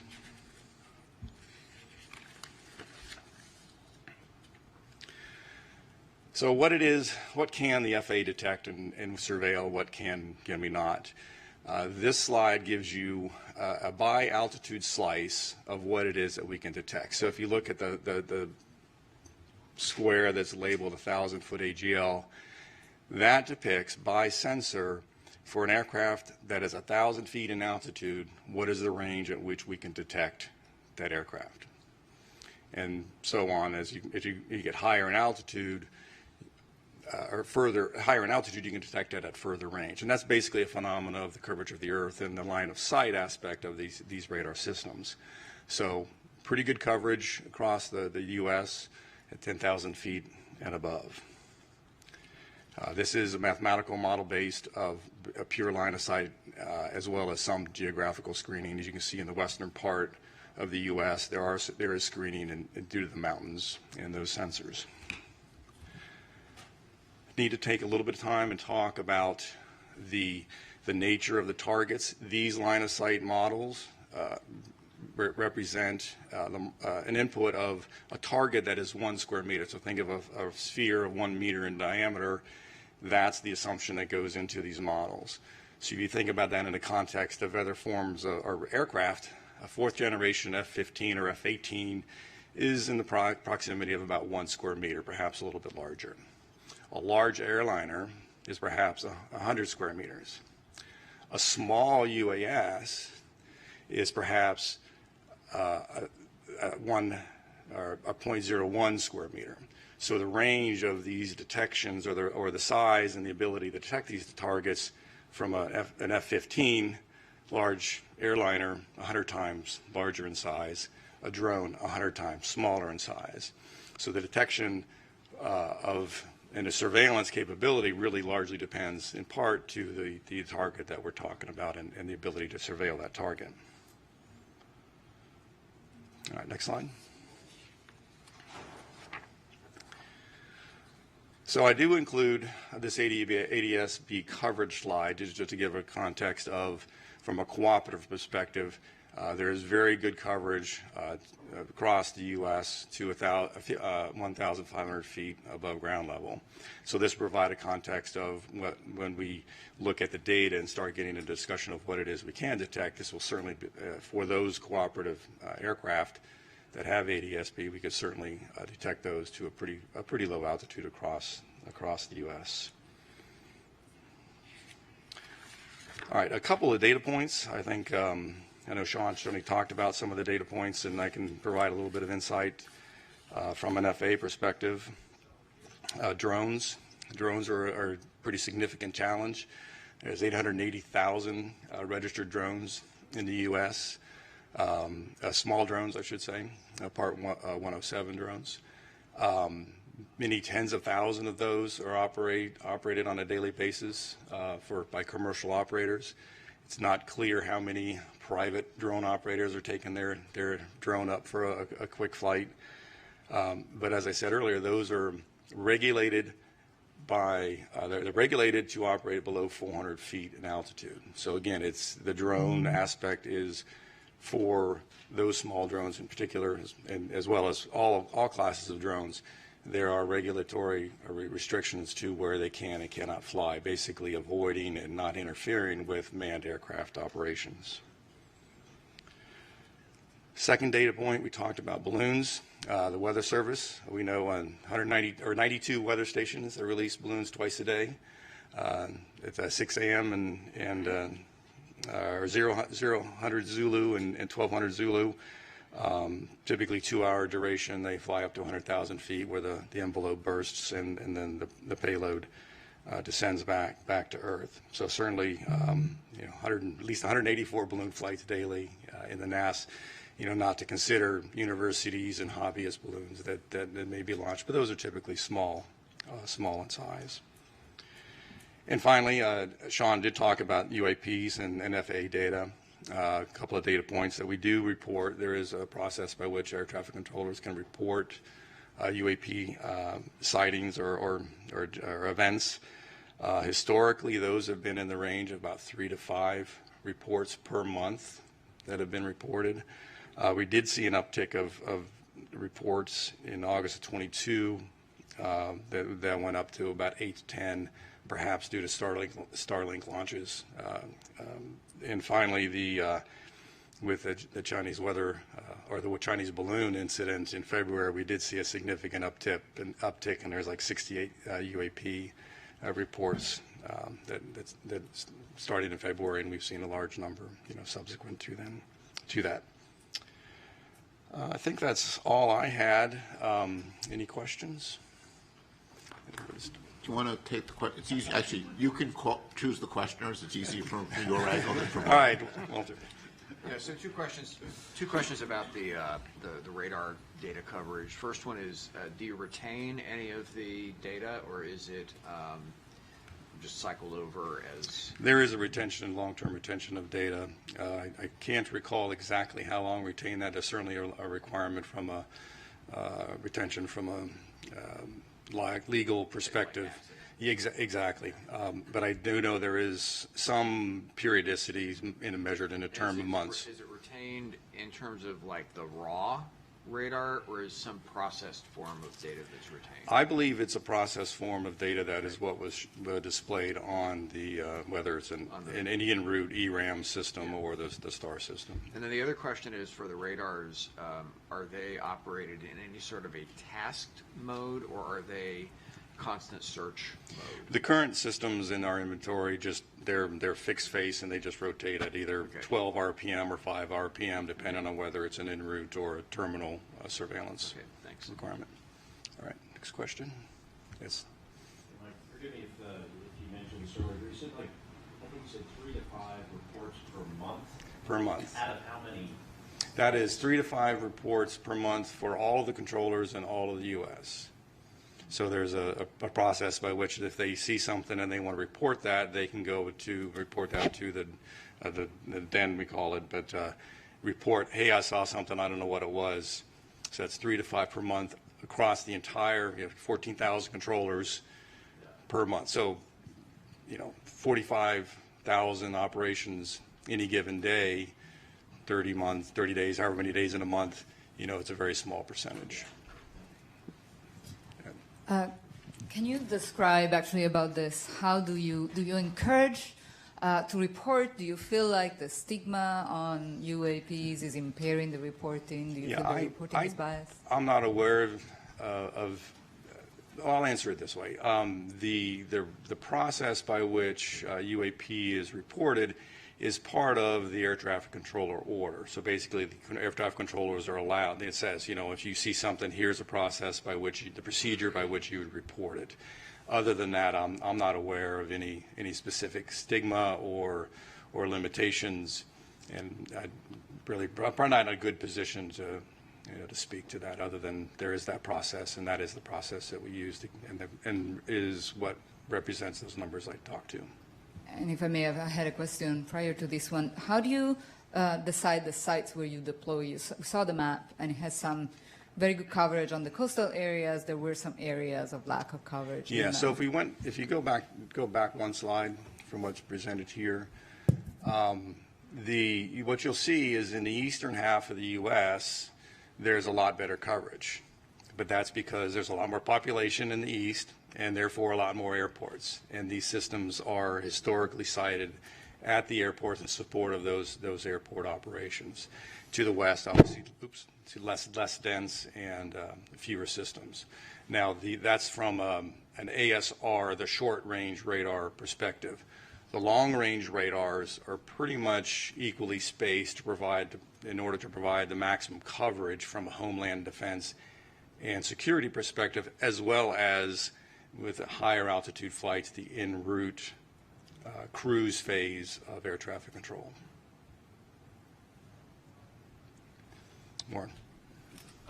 Mike, first, thank you and the FAA for coming to share this information with us. Second, can you speak to a little bit of the filtering techniques that we use? So with respect to, I know Walter had a question about the raw data and process, but can you just talk a little bit about, we actually aren't trying to detect everything. That's actually a very good question and a very good point with respect to what we can and cannot see. So there are, the closer to the ground you point a radar, certainly you can get lower elevations, but you also start to see the effects of trees and other ground-based clutter, as we call it, that starts to interfere. So we have great ability to detect a lot of things, but from an FAA mission perspective, our desire is to find that sweet spot of seeing everything to as low an altitude as we can to maximize our mission around safe operations of manned aircraft. Now, to pull that thread just a little bit further, there's also limitation with respect to biologicals or insects and dust and things of this flavor that most aircraft fly above a certain speed.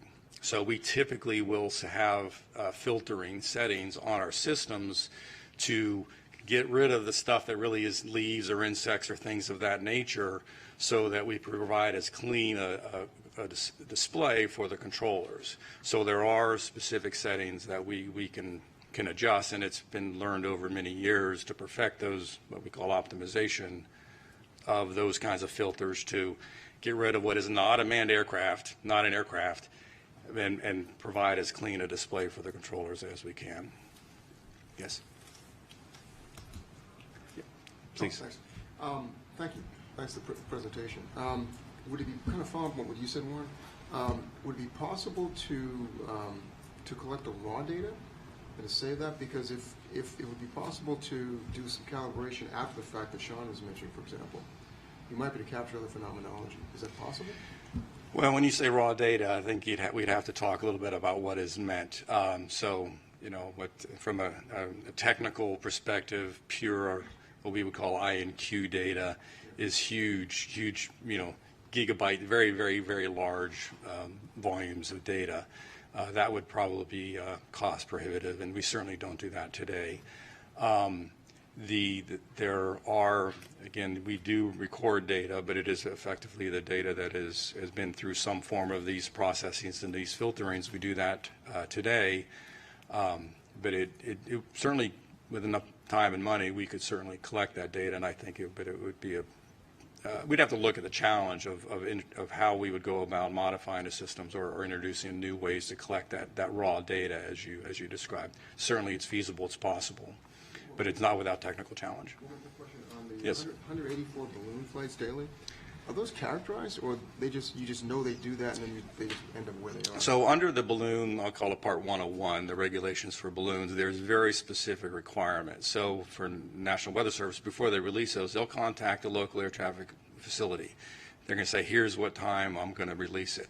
And when they release it, they have tracking, and they provide that tracking to the air traffic control facility throughout the flight of that particular balloon. There are commercial balloons that are also launched, but those for the most part, as I understand it, they actually transmit their GPS position in support of where they're flying, so as to ensure they're not interfering with air traffic, and to ensure the air traffic controllers are aware of where those balloons are operating.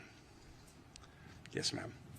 So we've talked about reporting the 3 to 5 per month from air traffic control, but what about from the non-cooperative surveillance? Has there been anomalies from the sensors themselves? And if so, what is the process for that?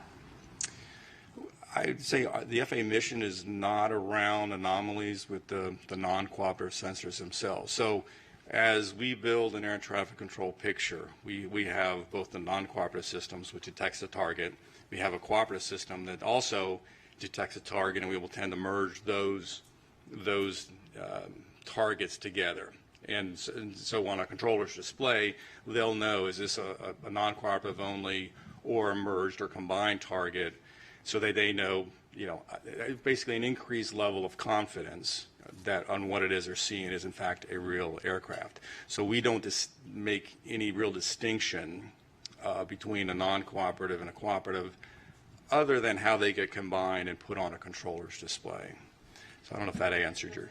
Unregistered flight? So like a GA flight that is flying visual flight rules, those will just be picked up by the, if they're not equipped with a cooperative avionics, those would just be picked up by the non-cooperative system that if they happen to surveil where that aircraft is flying.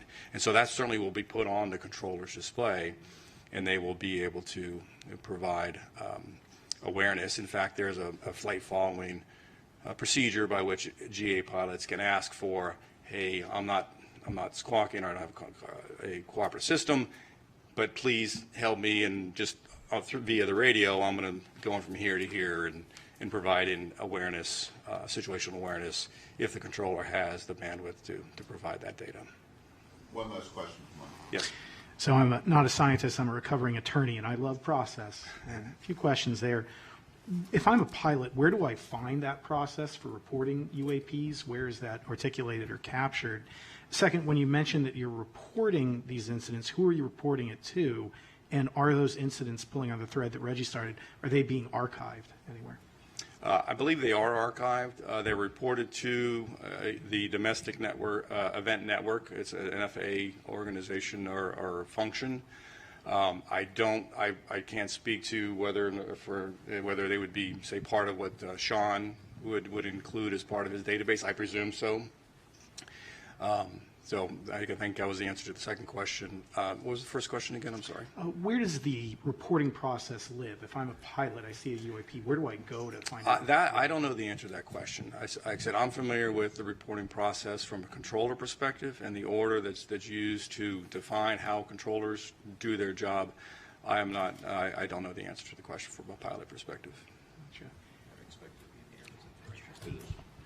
Great. So thank you, Mike, for your presentation and for all the help the FAA has given us as we've been learning more about the very impressive system that the FAA maintains. Thank you. I know. Thank you for having me. You know, for me, one of the many takeaways from this is feeling, just a little bit safer every time I fly, and thankful for you and your colleagues for what they do to make that possible. Thank you. And we're now going to take a quick lunch break. We'll be back at 12:30, and see you all soon.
series of short presentations by members of the panel on their thoughts on different aspects of our charge. And the format is we're going to have them come up to the podium and speak. And I'm going to ask each of the speakers then to take questions. It's actually the angle with this setup is you can see the people better from the podium than I can, where it's hard to see people behind you. I'm going to try to manage the time. So as those questions come to an end, I'll cut you off and bring up the next speaker. And we'll move through the 6 topics, and then we'll have some time at the end for some general discussion. The first speaker will be Dr. Nadia Drake, talking about framing the issue of UAP.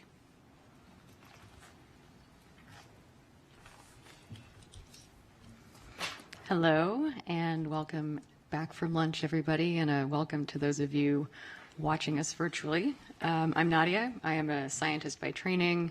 I'm also a science journalist now, and my job is to try and synthesize the information that we've learned so far and summarize the situation. So if you will, put together a framework for thinking about UAP.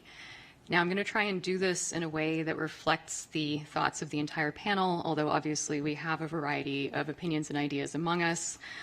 So I'd like to leave some time at the end for you to weigh in with disagreements or concurrences as needed. So first, a housekeeping matter. The definition of UAP changed during the 7 months of our fact-finding process. UAP initially stood for unidentified aerial phenomena, with aerial referring to events occurring in Earth's atmosphere. That A is now defined as anomalous, which includes the space, air, and undersea domains. As a panel, I think we have decided to continue focusing our recommendations on the aerial domain, because that is where the majority of sightings and events have occurred, and also because we couldn't fully pivot to address the expanded scope of the new acronym. Beyond that, there are 3 points I want to make. The first is that for a number of reasons, UAP are obviously quite interesting, right? That is why we are here. Recently, many credible witnesses have reported seeing unidentified objects in the sky, some of which are behaving rather peculiarly.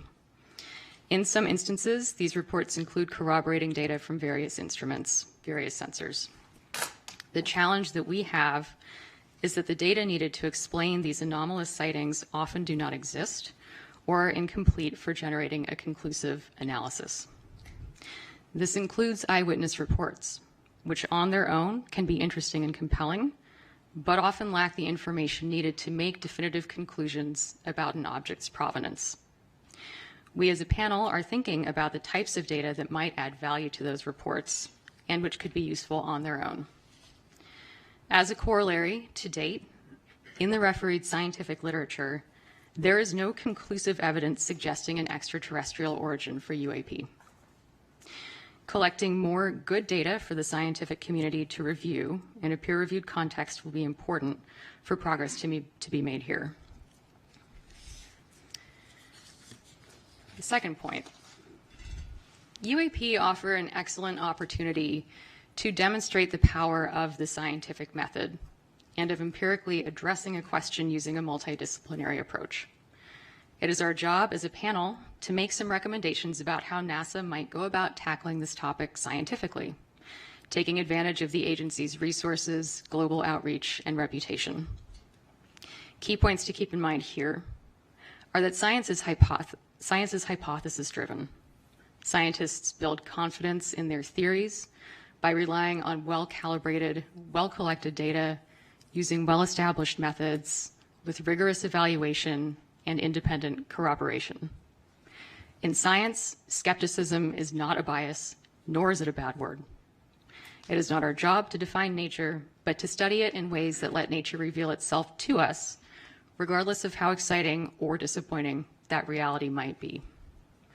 And to that end, when we're thinking about making recommendations about how NASA can tackle this topic scientifically, I think it's important to remember that it's not NASA's job to replicate the efforts of the Department of Defense, but rather to consider approaches that are complementary to what the All-Domain Anomaly Resolution Office is doing. And so one of the questions that we as a panel, I think, need to center is, what can we recommend that NASA can do that the DoD cannot? Third point, to that end, what are we even looking for? How are we defining this problem? And how do the available data define what seems to be, to borrow a cliche, a very slender needle in a very big haystack? We heard a little bit about that today from Dr. Kirkpatrick, who reported that there have been 800 events collected over about 27 years. And between 2 and 5% of those events display signatures that could be anomalous, defined as anything that is not readily understandable by the operator or the sensor, something that is doing something weird. Mr. Free and some of the experts on our panel have defined the background on which those events exist, the amount of stuff in the sky at any given time, like so. On average, FAA air traffic control handles 45,000 flights per day in U.S. airspace, with 5,400 aircraft in the sky at peak time. Worldwide, on average, there are about 1,600 weather balloon launches per day. In the U.S., there are at least 184 of those balloons launched, and that doesn't include private companies or research flights. There are about 1.69 million recreational or model small uncrewed aircraft systems, and an additional 880,000 drones are registered for commercial use. And these are not controlled by air traffic control, and they're not scheduled flights. So that's our challenge. So in making recommendations as a panel, I think we need to look at what kind of imprint we want to leave. What does the situation look like 5 years from now? What does it look like 10 years from now? Why are we making these recommendations? We heard a little bit about this morning from both Mike and David, who noted that many discoveries in science are rooted in initially unexplained and bizarre phenomena. So by carefully scrutinizing the sky, or however we end up defining our search space, and by collaborating across disciplines, we are likely to learn new things about our planet. That's a fact. And that's the commensal science case we might want to consider when making recommendations here. All right. Does anyone have thoughts? Questions, thoughts, comments? Carlin. I guess I want to challenge a little bit. We changed the A from aerial to anomalous as the legislation required. But I'm not sure we precluded anything beyond the aerial for this panel. And so I've just raised that as a question for us, even though mostly what we've seen, and I think NASA's mission space would be more the aerial. I agree with you, and I think that is a parameter that we need to define as a panel. Yeah, I'll just quickly jump in and echo some remarks I made this morning that yes, the A changed from aerial to anomalous, but it's also accurate to say that the preponderance of events are in the aerial domain. That being said, your panel scope has expanded outwards, and I think we'll hear a little bit from David later on that very subject. I mean, I think anomalous, people often think about it as going down, and including ocean. But I think what's very relevant for NASA is going out, right? And, you know, looking at things in our solar system. And I think in some sense, I think there's certain responsibilities in, you know, when we look at airspace, there's FAA responsibilities, there's DOD responsibilities. As you get further and further away from the Earth, eventually it's all NASA. Once you get out, you know, towards the, you know, certainly much of the solar system and out to our galaxy, that's all NASA. And when we start, you know, thinking about things like, you know, and this will be, you know, David will get to this, observations beyond the Earth's atmosphere. I think this change in language lets us also think about outward, you know, further out in the solar system as well. Good, yeah. Other thoughts? Great. Did I summarize everything totally accurately? Awesome. Excellent. Okay. Thanks, everybody. Paula.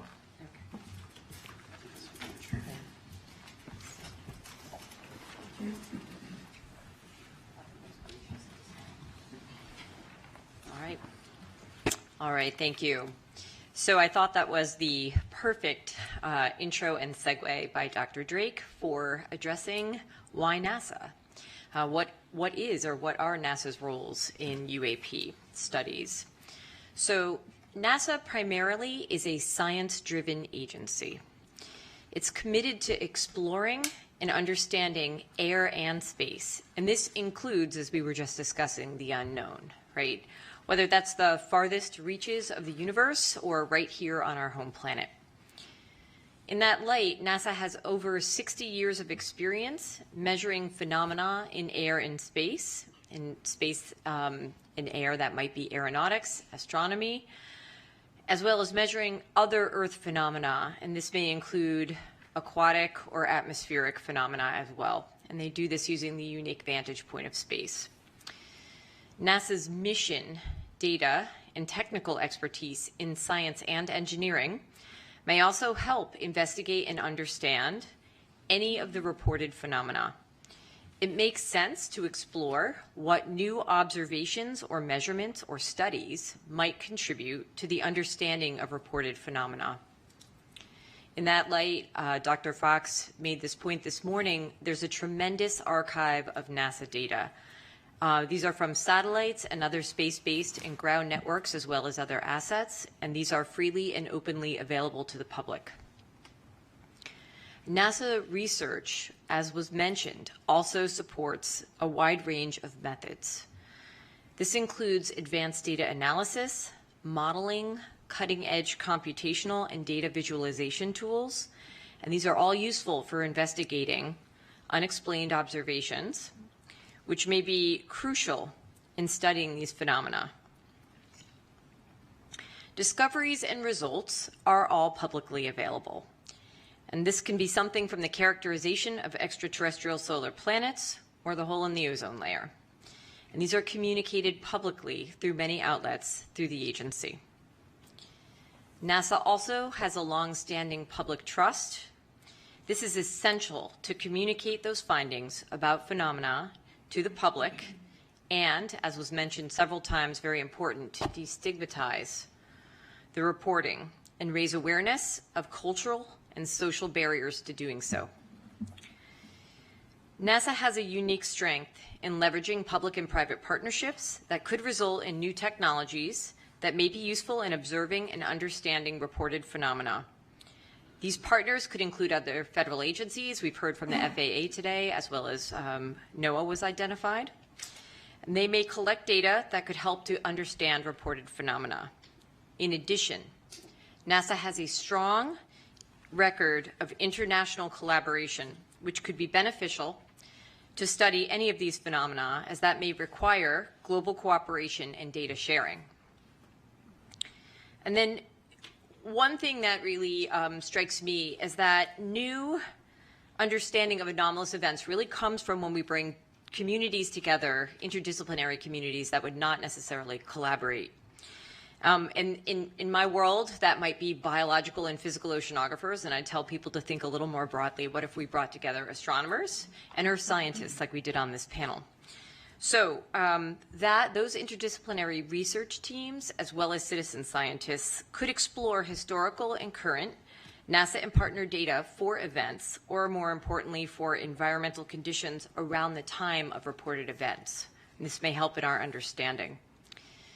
And then finally, given NASA's experience with long-term missions, long-term projects, and scientific focus, the agency is really well equipped to handle the extensive and ongoing study of phenomena investigation that this likely requires.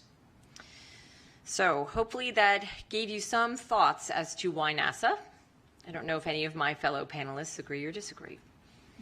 Discuss. Yes. Paula, thank you. So NASA has a great visibility in the community, and UAPs are obviously of great interest to a very diverse range of people. So can you speak a bit about the opportunity that this provides for NASA to expand, the knowledge of the understanding of the scientific method? Yes. So it's a great question. There are multiple opportunities I think UAP present. The first, as I mentioned, I think is to bring together interdisciplinary research teams and scientists and citizen scientists to really take a look at, with an objective and perhaps unique eye, what the NASA data archive actually means. Blend in the partnerships, a renewed partnership that's at the federal, the international, and the private level, right? So I think there are any number of pathways that people could pursue that could be really advantageous for helping us to understand what's happening with any reported UAP. Questions? Thank you, Paula. This is Jelly Wright. Actually, my question and comment actually goes to both you and Nadia. Dr. Kirkpatrick gave us a definition of anomalous that it was not readily understandable to the operator or the sensor.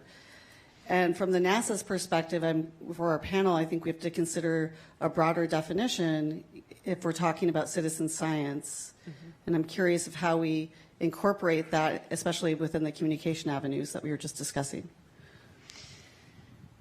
It's a good question.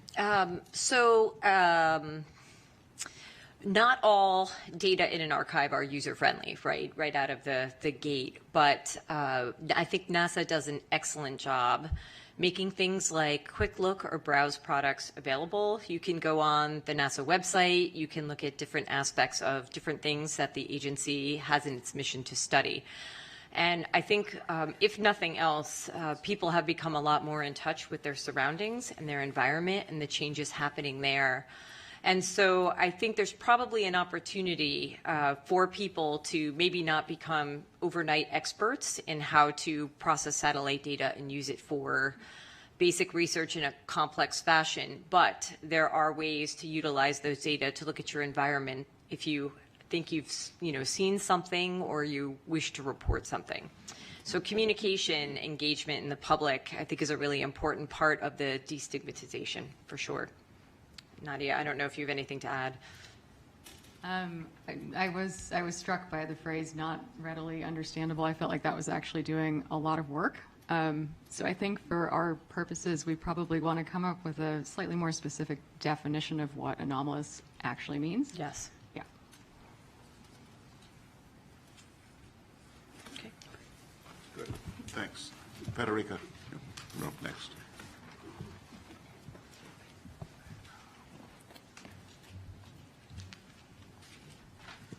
Hello, everybody. My name is Federica Bianco. I am an astrophysicist and a data scientist, and I bring this perspective to the panel.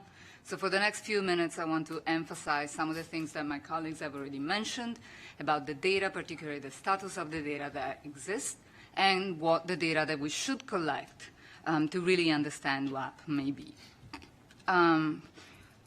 We've already heard in a few cases by a few people that NASA's role is to explore the universe through the scientific method. The application of the scientific method to discovery requires that the data meet some standards that allow the data-driven approach. And there are many standards that have been established in the scientific community over the years.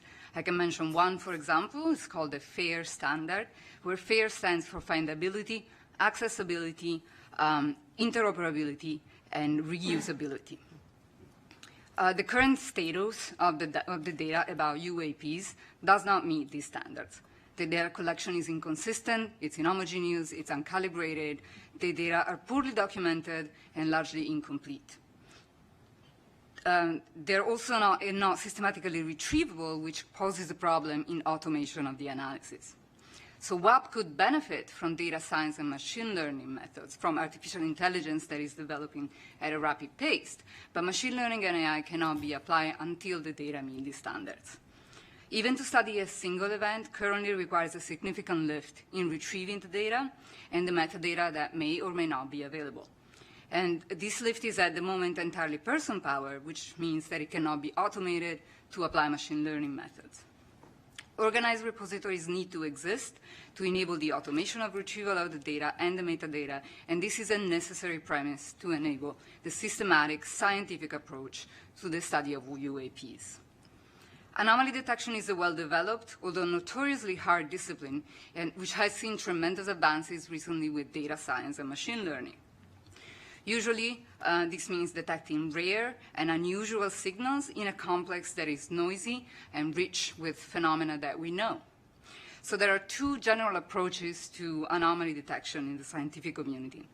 One is the following. If we know the signal that we expect, we can model it, and we can simulate it and maybe inject it in our data. So we can develop methods that are specific to finding those exact signals or signals that are similar to those. And we might be able to conceptualize signals coming from physical systems that respond to the laws of physics as we know them, but we cannot comprehensively produce all possible signals that could relate to or explain UAPs. So the alternative approach in detecting anomalies requires a thorough and deep understanding of what is normal and usual to tease out what is unusual and unlike the rest. These methods typically fall in the realm of what we call unsupervised machine learning. What is usual, maybe the balloons, the aircrafts, and a wealth of natural phenomena that we have heard of. And what is unusual, what is an anomaly, means anything in there is not consistent with the way in which those things look in our data. Once the anomalous signal is detected, it can be studied in more depth, either through the discovery data itself, but that may not be sufficient. So then we may need to collect additional data to study these anomalies. And this is something that in astrophysics we typically refer to as follow-up data. This can be very hard, especially if the phenomena that are anomalous are also ephemeral in time. So you have to promptly respond to the detection and set up follow-up observations. It's an extremely hard game, but it's something that is seeing a large development in astrophysics in recent years with the study of anomalous detections in the universe. This approach relies entirely on a comprehensive and systematic organization of the data, which is paramount, and on a deep understanding of all the data that is actually usual and known. The data that we might want to collect ideally will be collected in a multi-sensor and multi-platform and multi-site manner. Eyewitnesses reports, I want to elevate what Dr. Drake said, cannot ascertain the nature of UAPs.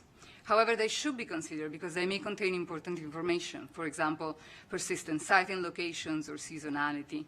But they only really work if joined with quantitative data collected by sensors, as well as biophysical and psychophysical assessments of the witness and the impact that the experience has on them to really reveal the nature of UAPs. You've heard it from my colleagues a number of times. The data needs to be collected by sensors that need to be calibrated or calibratable. So we need to collect not only the data, images, sounds, spectral characterization of what we see, but metadata.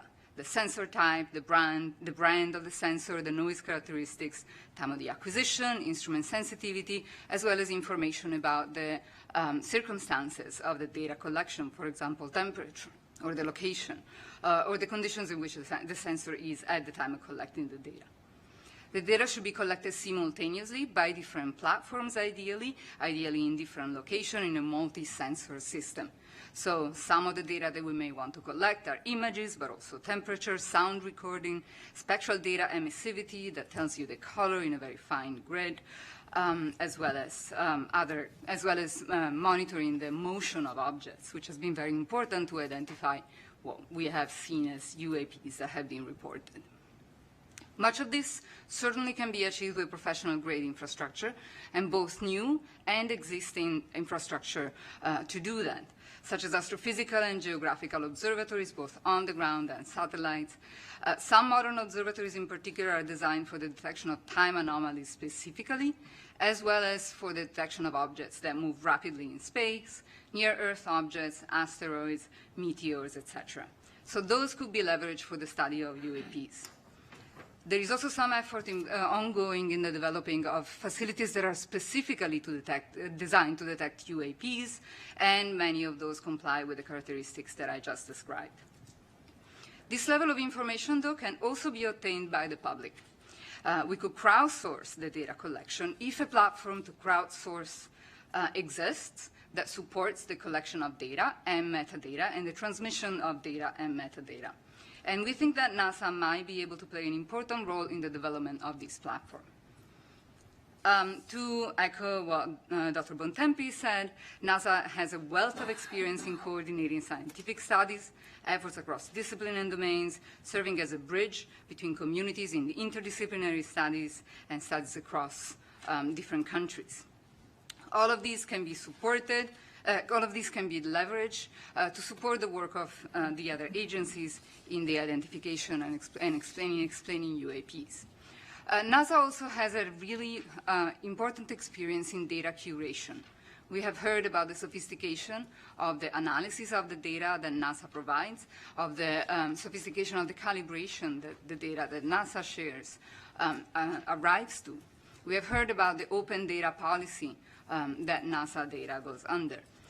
Furthermore, NASA has recently spearheaded an effort to review NASA and NASA partner archival data to prepare them for machine learning and AI, so that data can be served to the community directly and ready to apply AI methods on it. This is an important experience that could be leveraged in the study of UAPs. However, we do want to emphasize that the current status of the UAP data will make this lift really hard compared to even what is being done by NASA for astrophysical data.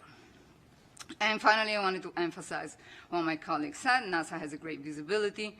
UAPs are of great public interest. And this could be an opportunity to really increase the reach of science, help people understand the scientific process, and maybe diversify the scientific community by attracting new talent into the scientific community due to the visibility of the problem. And I think that's all of my remarks. Questions? Lots of questions. Do you want to go, Reggie? So on the whole crowdsourcing front and getting reports from citizen scientists, what are you thinking along those lines? Is it providing a set of guidelines for how you report? Is it open sourcing a set of applications for cell phones to be able to pull in a lot of the right metadata? What does that look like?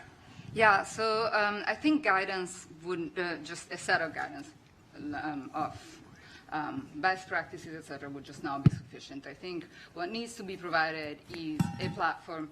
You mentioned cell phones. Cell phones have been used for crowdsourcing, the study and detection of a number of things in astrophysics, in space science. So that can definitely be done. The issue, I think, is going to be to make sure that this platform is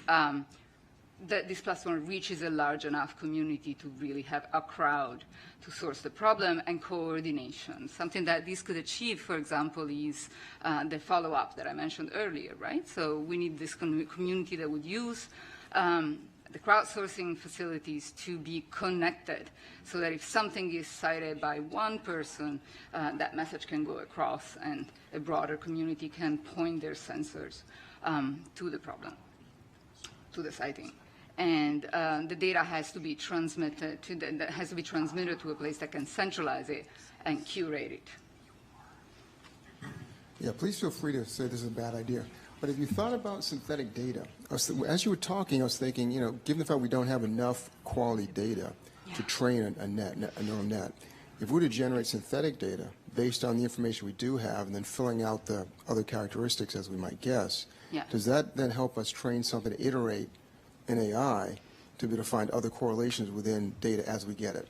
So we do it all the time in data science, right? We do generate data sets where the data sets are sparse or scarce, and we cannot train machine learning models. It's a risky business because in the data that we generate, we embed the bias that we have. So we embed our thinking about the data, the way in which we think the data looks, and the way in which we think the anomalies look. So particularly in anomaly detection, it is a very difficult thing to do to try to make sure that you don't bias your models to what you know.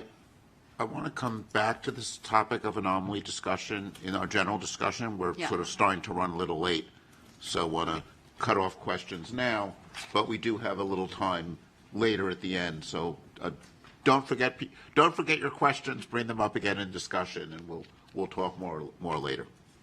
Great. So David's our next speaker.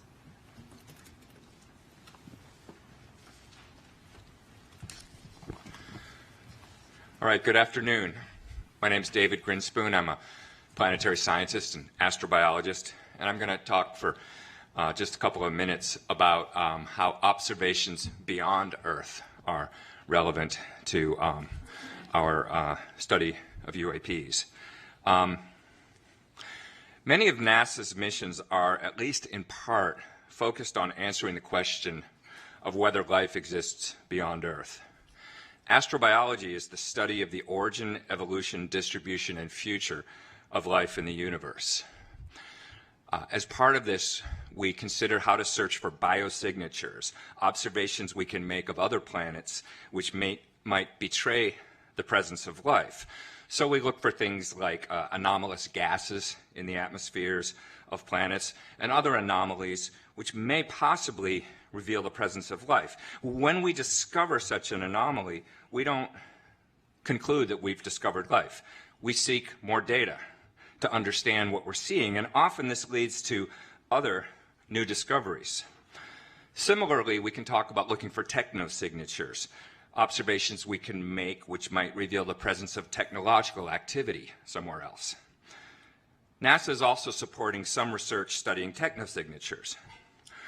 While there is at present no evidence we're aware of suggesting an extraterrestrial source for UAPs, these existing NASA programs are relevant to the question of UAPs in at least two ways. Is it a known or unknown natural phenomenon? Must it be technological? Is it known terrestrial technology? So these scientific communities have relevant experience in determining and communicating about whether observations which first appear to reveal extraordinary evidence actually justify making extraordinary claims. Second, if we do acknowledge an extraterrestrial source, however unlikely, as one possibility for UAPs, then these objects must have traveled through the solar system to get here. Within the scientific community, there's a widespread, but by no means universal belief that there are extraterrestrial civilizations. And we have a well-developed rationale. There's a lot of literature for discussing this, which I won't go into now in the interest of brevity, but it has to do with the vast numbers of exoplanets and the timescales of evolution and the possibility of convergent evolution on different planets leading to somewhat similar outcomes. And it's a fascinating subject, but the relevant point here is that the same rationale which supports the idea that extraterrestrial civilizations may exist and may be detectable also supports the idea that finding extraterrestrial artifacts in our own solar system is at least plausible. NASA is the lead agency for solar system exploration. It already has an active program of detecting objects in our solar neighborhood using both ground-based and space-based facilities, and it could leverage those capabilities to search for objects in space with anomalous motion, anomalous trajectories, unusual light curves, anomalous spectral signatures, or other characteristics. Most of the solar system has not been searched for artifacts or anomalies, and these modest data analysis efforts could potentially be applied to existing and planned planetary missions. The galaxy does not stop at the edge of the solar system, and the solar system does not stop at the top of the Earth's atmosphere. It's all a continuum of possibilities worthy of investigation. If NASA applies the same rigorous methodology toward UAPs that it applies to the study of possible life elsewhere, then we stand to learn something new and interesting, whatever the ultimate explanation is of those phenomena. And that's all I wanted to say right now. We have time for one or two comments or questions or thoughts. Yeah, thank you for that. You know, it struck me while you were speaking about biosignatures that we do a lot of that type of analysis, right, in our home planet in different capacities. And so it's more of a comment, but I wondered your thoughts on, you know, bringing together those communities that might not work together and whether that would aid in, you know, not only establishing what's normal, but enabling the detection or maybe the understanding explanation of a UAP if reported. Absolutely. I mean, the focus of my talk was observations elsewhere, but in fact, most of what the field of astrobiology has to study is here on Earth, because after all, it's our one example of an inhabited planet, and it's a little bit easier to get to make observations. So yes, any insights you have in that area, or any suggestions for collaboration between those communities would be very valuable.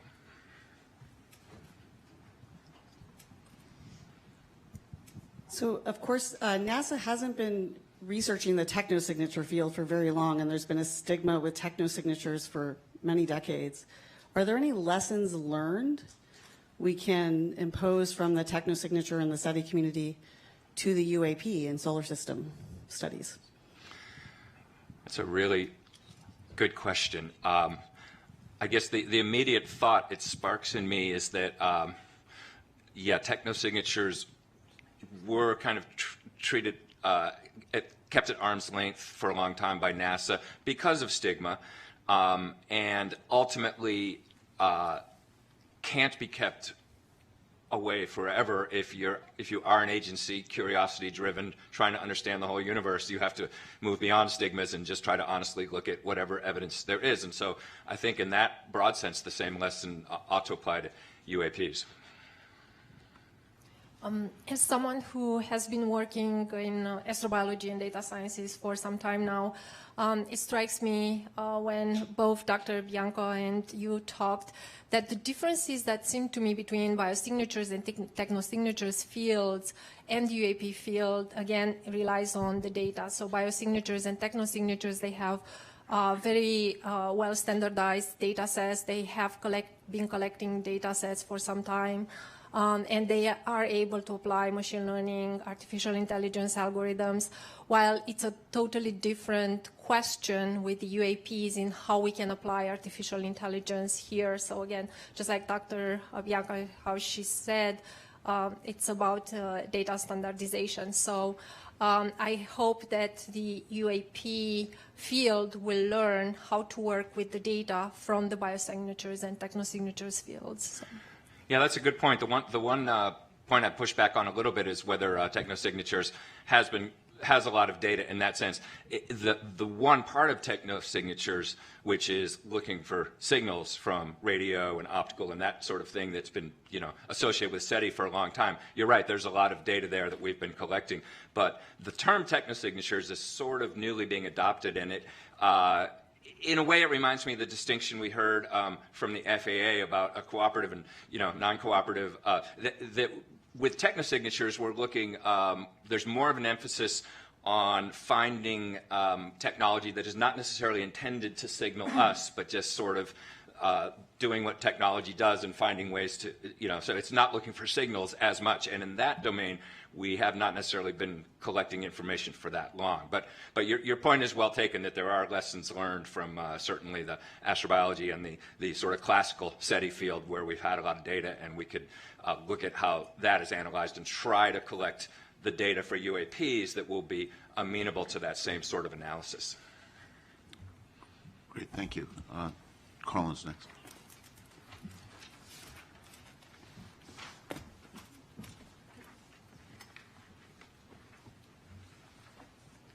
Hello, everybody. I'm Carlin Toner. I'm an aerospace engineer.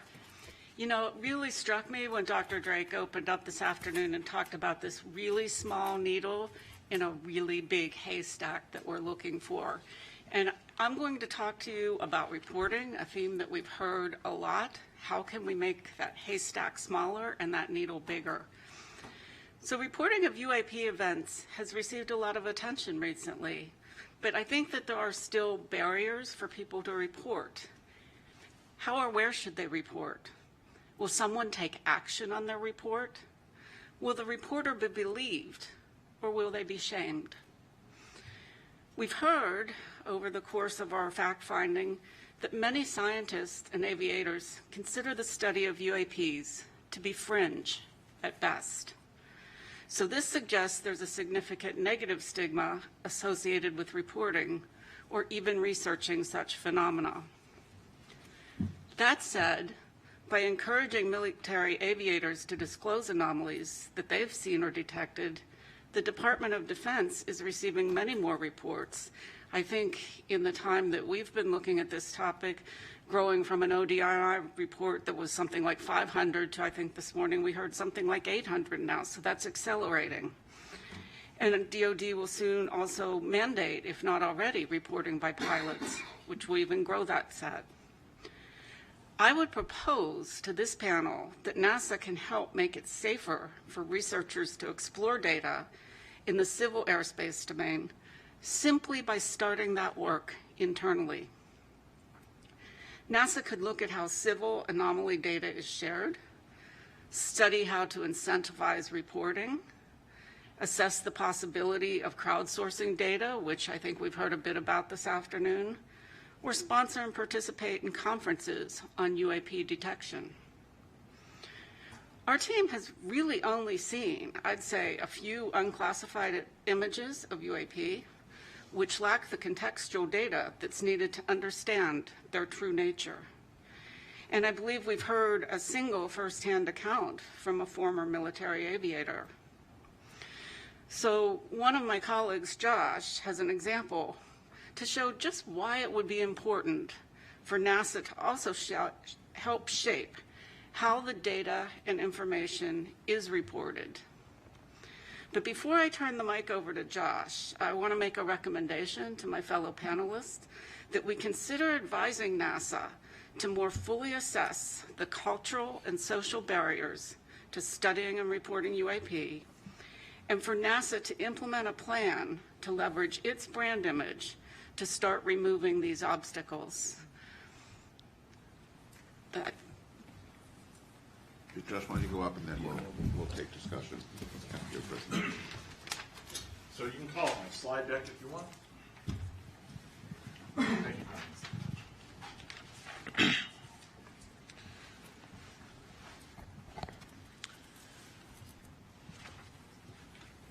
So it's not the charge of our panel to evaluate UAP evidence, but part of our statement of task is to assess the scientific analysis techniques that are available. You don't have to start it just yet, and how we might use them to determine physical constraints on UAP. The UAP reports with the most detailed contextual information are the ones from the Navy aviators, and they're using a combination of ranging and infrared imaging information. And for these cases, we can directly calculate critical parameters of a UAP, such as altitude and velocity, under certain assumptions. And it's, the main point I want to make here is that this multi-sensor approach is absolutely critical to charting a path forward for UAP investigations, and that pertains to NASA as well. So I'm going to provide one example here just to illustrate the crucial role of science and scientific analysis, and the role of scientific analysis to avoid misinterpretation in some sense. Next build. Just hit space. Yeah, okay, so this is, this video was recorded by pilots deployed from the aircraft carrier USS Theodore Roosevelt in 2015. The example has been given the nickname Go Fast because it gives an impression of an object moving very rapidly against the ocean surface. And the question is this impression correct? And if not, what can we say quantitatively about what that object is doing in kind of Earth-centered coordinate system? Fortunately, the information needed to determine the altitude and velocity of this object is contained on the display. So go ahead and next. And this includes the elevation angle of the camera, the azimuth angle of the camera, the target range in nautical miles, aircraft altitude, the time reference in seconds, indicated airspeed in knots. This information in this video in particular has been discussed quite a bit on the web. So let's begin with the object altitude. Next, please. So knowing the jet's altitude and the bearing to the target, we can apply basic trigonometry to figure out where that object is in altitude space. And it turns out to be, provided the range information is accurate, which can have some uncertainties associated with it, but the object appears to be at about 13,000 feet. An important aspect of this here is that it's sort of midway between the jet and the ocean. So it's the ocean that looks like it's right behind it is actually 4.2 miles away. And this is our first indication that some or most of the motion that we observe, the apparent motion of the object, is in fact due to the rapid motion of the sensing platform, which is about 430 miles per hour in this case. But we don't have to guess about this. So we have enough information on this display to actually reconstruct the encounter. Go to the next slide, please. And so this is what this is. This is using additional information on the screen, including the time axis. And so we know that this aircraft is banking about 15 degrees left, and you can compute through a simple calculator the radius, approximate radius of curvature of the flight. And the bottom line is, I won't go into detail here, but if you can get the bearing and range to the target at 2 locations with known separation in time, you can figure out how far it moved. And in this case, this object moved about 390 meters in 22 seconds, and that corresponds to a velocity of just 40 miles per hour. And so that's a velocity that's consistent with wind speeds at 13,000 feet. So it's not our task to conjecture what this object is, but it's an example that illustrates the type of data needed to determine critical parameters that will help us identify such objects going forward. In addition to the importance of quantitative analysis, this example also serves to illustrate the kind of cognitive bias we have to contend with for UAPs recorded from unfamiliar perspectives. And Sean Kirkpatrick showed another example of that. This is a parallax effect case. Thank you. Any questions? Thanks. Actually, before we have questions, this is actually a good moment. Sean had wanted to comment on one of the questions.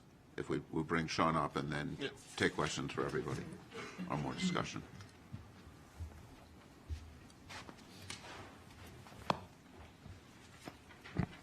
Thanks. That was actually very helpful for everyone, I'm sure.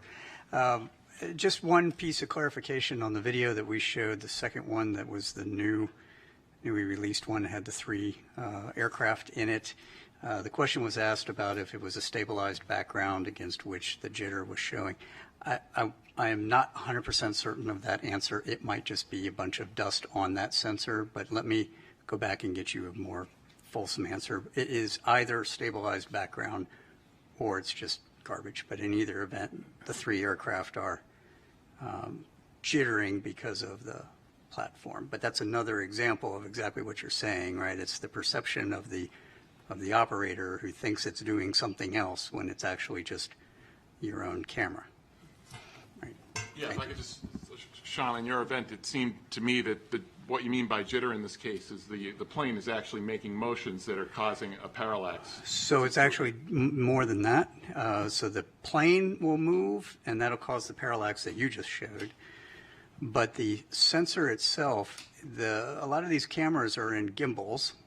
For those of you not certain what a gimbal is, it's the thing that your cameras sit on, your telescopes sit on, it moves it around in different directions. Those can sometimes be stabilized, in which case they damp out the motion of the platform. And in other cases, they're not, and they jump around. And so what you're actually seeing in that video is what we call jitter of the sensor against the platform. So the platform's moving and the sensor is moving. It's not a stabilized against the target. But once it's collected, sometimes in processing, the background is stabilized frame to frame, just like some of those TikTok videos you see, right? Same idea. Yeah, I just wanted to jump in here. I think make a couple of comments to just follow up on what Josh said. In my experience of flying, over 15,000 hours, 30-something years in airplanes and both in space, and the environment that we fly in, space or an atmospheric flight, very, very conducive to optical illusions. So I get it why these pilots would look at that go fast video and think it was going really, really fast. I remember one time I was flying in the warning areas off of Virginia Beach, military operating area there, and my Rio thought, the guy that sits in the back of the Tomcat, was convinced we flew by a UFO. So I didn't see it. We turned around. We went to go look at it. It turns out it was Bart Simpson, a balloon.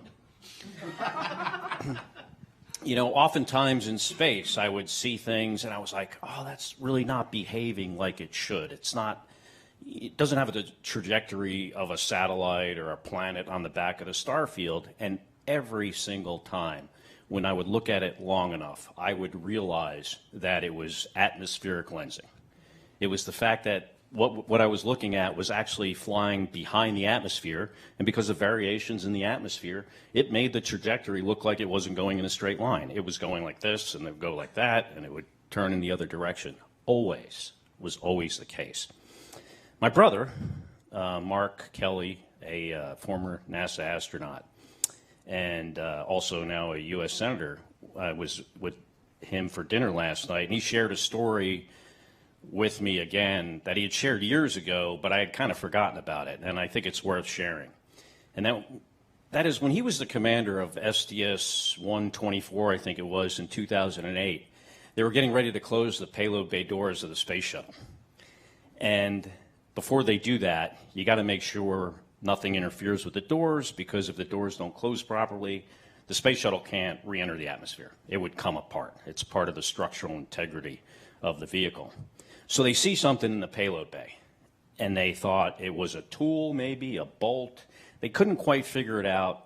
They were potentially going to have to go and do a spacewalk to retrieve it.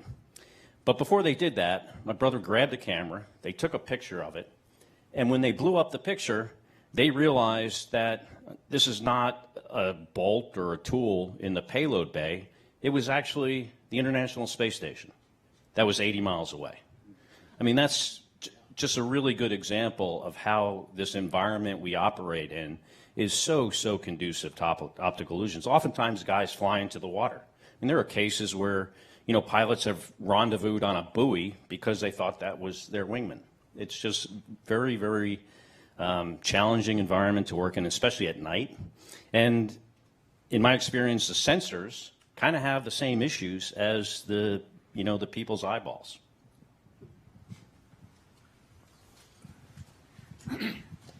So per what Scott just said, I think we need to take it as an action to investigate unidentified animated phenomena to go after Bart Simpson. I think what Josh and Scott said is very, very helpful and shows why we need multiple sources of data. Were there radar hits? Were there other sightings? Unless we can look at this from a holistic perspective, it's very difficult to draw conclusions.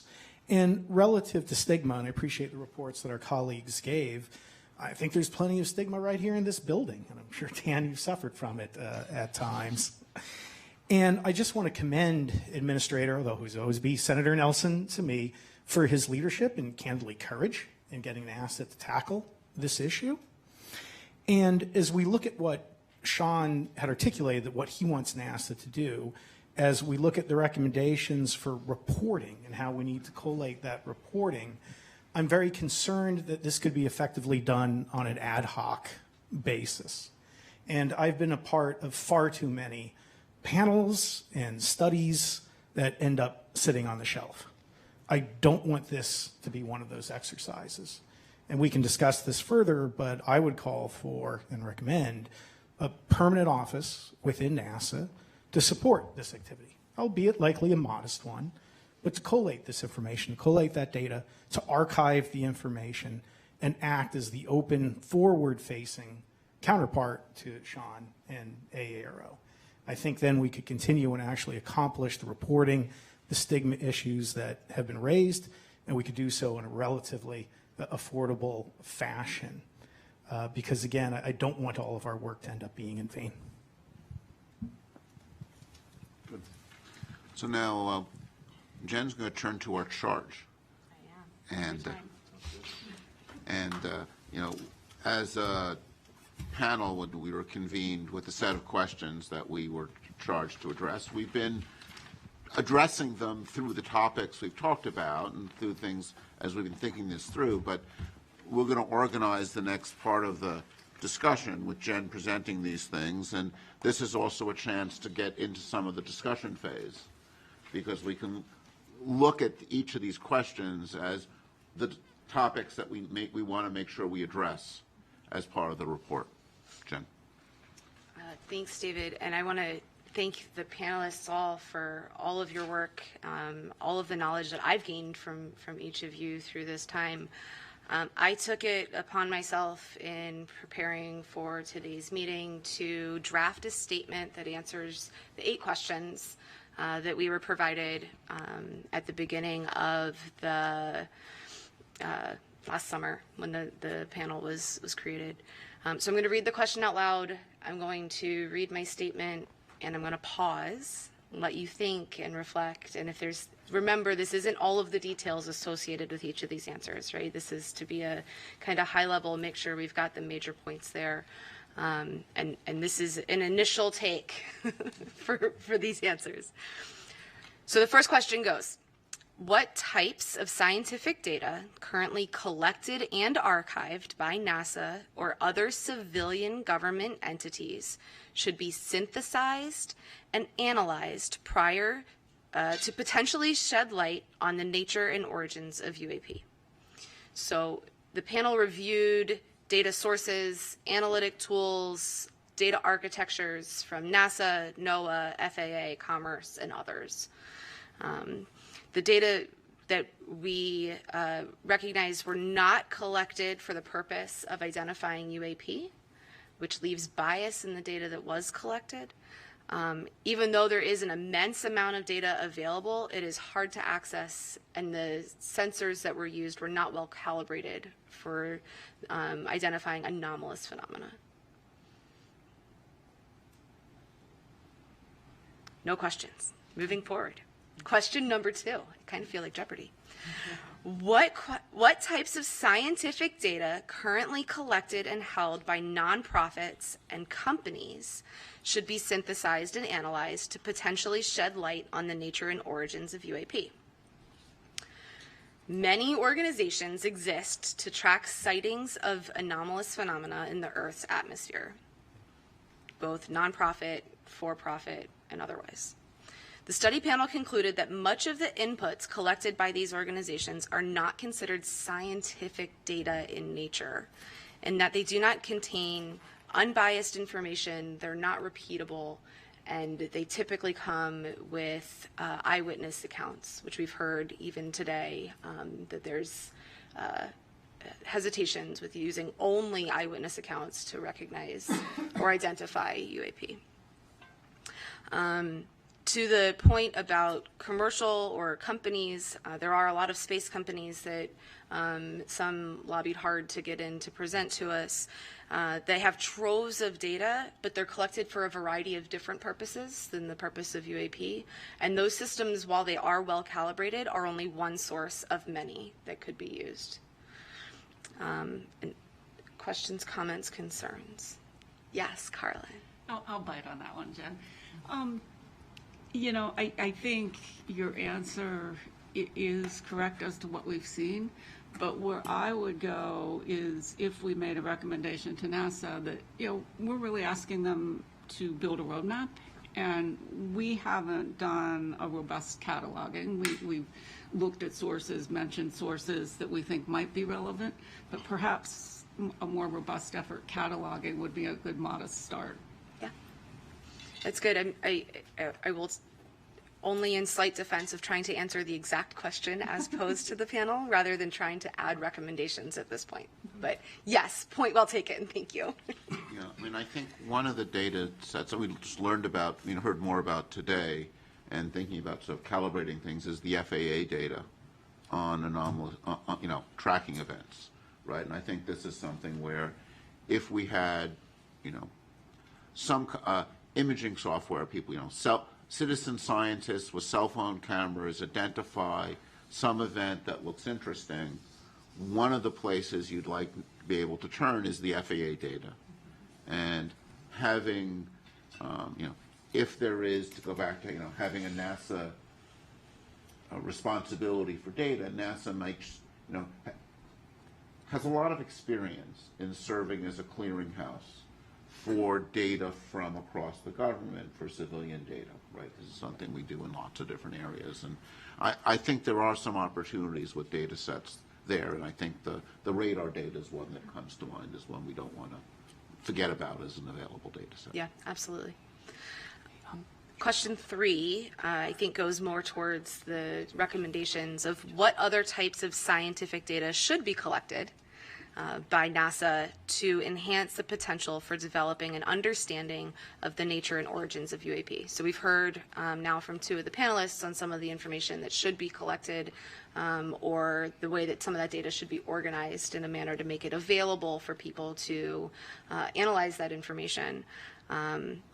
And the only other thoughts that I had here was really recognizing the difference in the sensor thresholds, right? So we can't always tune a sensor all the way to the resolution that we might need or we might want.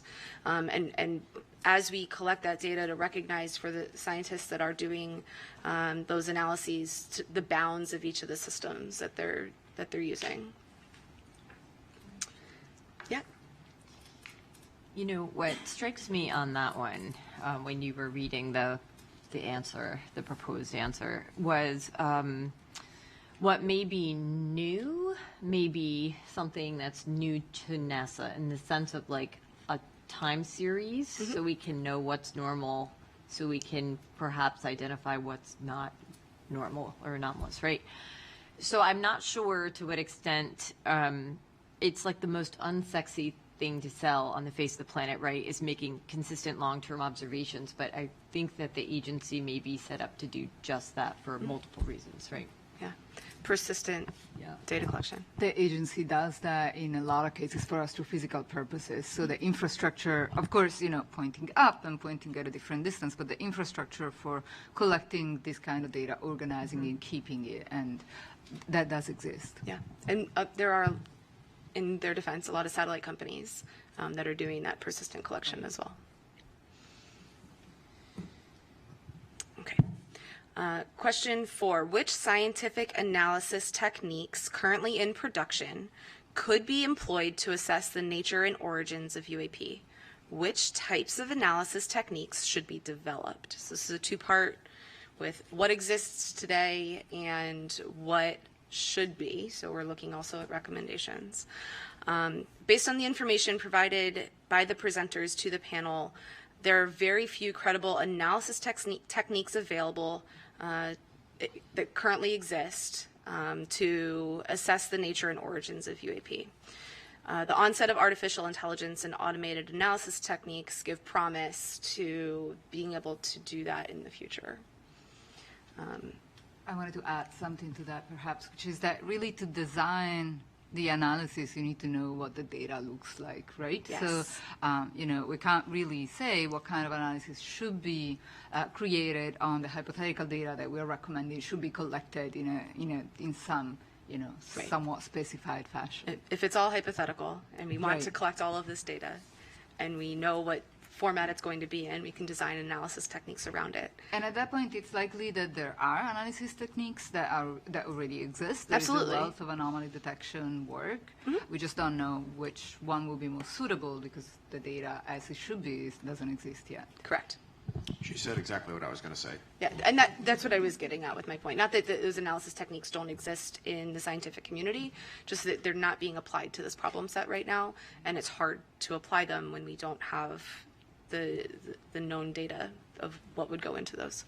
David? Yeah, I think something we want to stress here is the importance of uniform data in the way it's collected, because particularly when you're looking for outliers, if you have data coming from many different observing techniques, right, and just having a uniform set of cameras, a uniform set of detectors, so you understand and characterize them, right, because this is a needle in the haystack problem.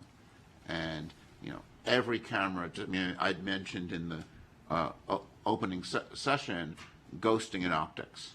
Yes. That's going to be different in every different detector, right? And before we get to the analysis techniques, we want to make sure we design the data collection so that the analysis techniques can effectively be used on it. Right. David, can I take a slight issue with that, which is, it sounds like you're implying that you need a single way of collecting the data. I'd argue it's really you need to understand the various ways in which you're collecting the data and you're able to cross-calibrate across those different approaches. Because I seriously doubt that there is a single detector. I think a handful of ways so that you're well characterized. Things need to be well characterized to be useful, I guess is the way I would state it. And it takes time and energy to well characterize things, so that's I think the challenge. So following up on both your points, I think it's where we can actually apply artificial intelligence. So we cannot apply artificial intelligence on the current data, but we can apply artificial intelligence in a way that we can design characteristics for the data that we need and how we can collect the data that we need. So this is probably more of a frustration than anything else, so I don't know how helpful it'll be, but I think we're not looking for a needle in a haystack. We're looking for an anomaly in a haystack. We don't even know that we're looking for a needle. That it's just a discolored piece of hay. Well, I'm from Montana, so I love good hay analogy. I don't know what the phenomenology is that we're looking for. We say anomalous.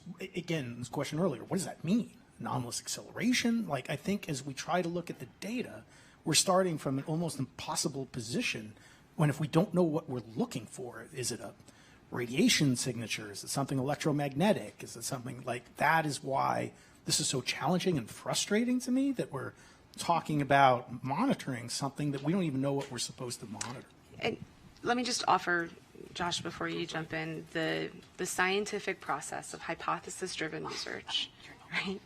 Of that, while we don't know all of the possible outcomes in the entire world, we can ask very specific questions and go about it in a very scientific process to understand. So you're right, we don't know exactly what we're looking for, but we know hotspots, as we've seen from both the FAA and Aero. We do know some of those conditions that we might be looking for. So if you start with kind of what you know, or places to start to go and look, and you start with the data that we have available to us, we might start being able to untangle the chicken and egg problem. Jen, what is the phenomena that we're looking for? So we've heard them from Sean. I would pull up Sean's chart, but I can't quickly do that. Of the criteria that he said on the trends, I use the word criteria, he said trends, of 6 or 7 phenomena, I guess, of specific size or within a specific motion range. And it's something different than what we've seen before, something we don't recognize. And so when you go to look for something that you don't recognize, it can be pretty easy, in that we've fooled ourselves today and even watching some of these videos of what's going on. But when you're able to corroborate that with 3 or 4 other sources, it starts to make sense, right? So something that looks like magic to the naked eye or to that camera and that sensor isn't, once you understand all of the effects of what was going on in the surrounding environment.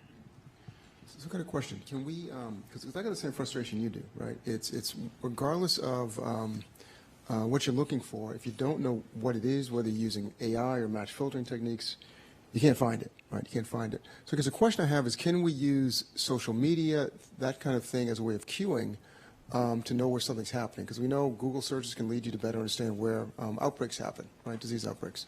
Can you use similar type of conflation of data to start saying, well, something's going on here, let's start queuing sensors in that area? That requires some real-time capability, but is that something we can think about? Can I object to that just a bit? You can find things that you don't know how they look. Okay. There is a lot of the algorithms in anomaly detection are really based on let's find out how what we know looks like, so that anything that doesn't look like that can be identified and spotted, and then we can think whether or not we understand it, right? And so I think the point about the homogeneous detectors really is about that. We need to have a solid understanding of the normal to detect the anomalous or the outliers, as we sometimes perhaps more often call them in science, right? Yeah, absolutely. I do want to be cautious of time. We were supposed to end this about 10 minutes ago. Right, so but this is drifted into discussion, but I think we're doing discussion. So do you have any last topic you want to hit? If not, then we'll just open up to general discussion. I have 4 more questions that we're technically supposed to answer. All right, let's do one. We can do 4 questions in 2 minutes, right? Okay, 2 minutes, speed round. Yeah. Fast. In considering all of the factors above, what basic physical constraints can be placed on the nature and origins of UAP? Mike, would you like to take this question? Absolutely, needle in the haystack. Okay, got it. In my notes to answer this, knew that Sean had presented some trends, so I used that kind of as the basis for what basic physical constraints could be available, and also Josh's presentation that he just presented of, we know some of these are still in the realm of understanding. We just haven't applied basic physics to understand what's there, what we have. Question 6, what civilian airspace data related to UAPs have been collected by government agencies and are available for analysis to A, inform efforts to better understand the nature and origins of UAPs, and B, determine the risk of UAPs to the national airspace? So we saw some of this I'm going to use examples from today to kind of move quickly. Some of this in Mike Free's presentation, talking about the air risks, right, that FAA is always looking out for. We know by altitude and by sensor and curvature of the Earth and line of sight, and as you get higher that you can see more, right? So we have a lot of civilian airspace data that can start to understand the nature and origins of the UAP, and determining the risk is based on how much you know, right? So you think about, I go straight to space and I think about satellites, and one tiny piece of space debris can destroy an entire satellite because they're moving really, really fast in the vacuum of space. It's not necessarily so true in airspace, right? But something that we don't know could have a severe impact on pilots and their flight plan and all of that, which then could really wreak havoc on all of the United States airspace. And so being able to understand and identify what those phenomena are will help de-risk the air flight safety in the national airspace. Question 7. What current reporting protocols and air traffic management data acquisition systems can be modified to acquire additional data on past and future UAPs? We've heard a lot of the reporting structures. It was talked about earlier today. Those probably can be adapted and improved, and it's up to us in discussion as the panel on what those recommendations might be. Question 8, and I'll get off stage. What potential enhancements to the future air traffic management development efforts can be recommended to acquire data concerning future reported UAPs to assist in the effort to better understand the nature and origins of the UAPs?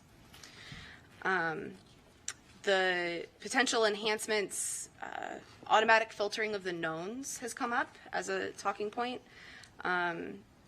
These are specific really to acquiring data, the tuning of those sensor platforms, the multimodal spectrum collection, and being able to kind of timestamp or geostamp each of those to corroborate the sightings. So I will leave the panel with that, with time to continue discussion. Thank you. Thanks. Sorry. Okay, great. Let me go up to lead the discussion from there.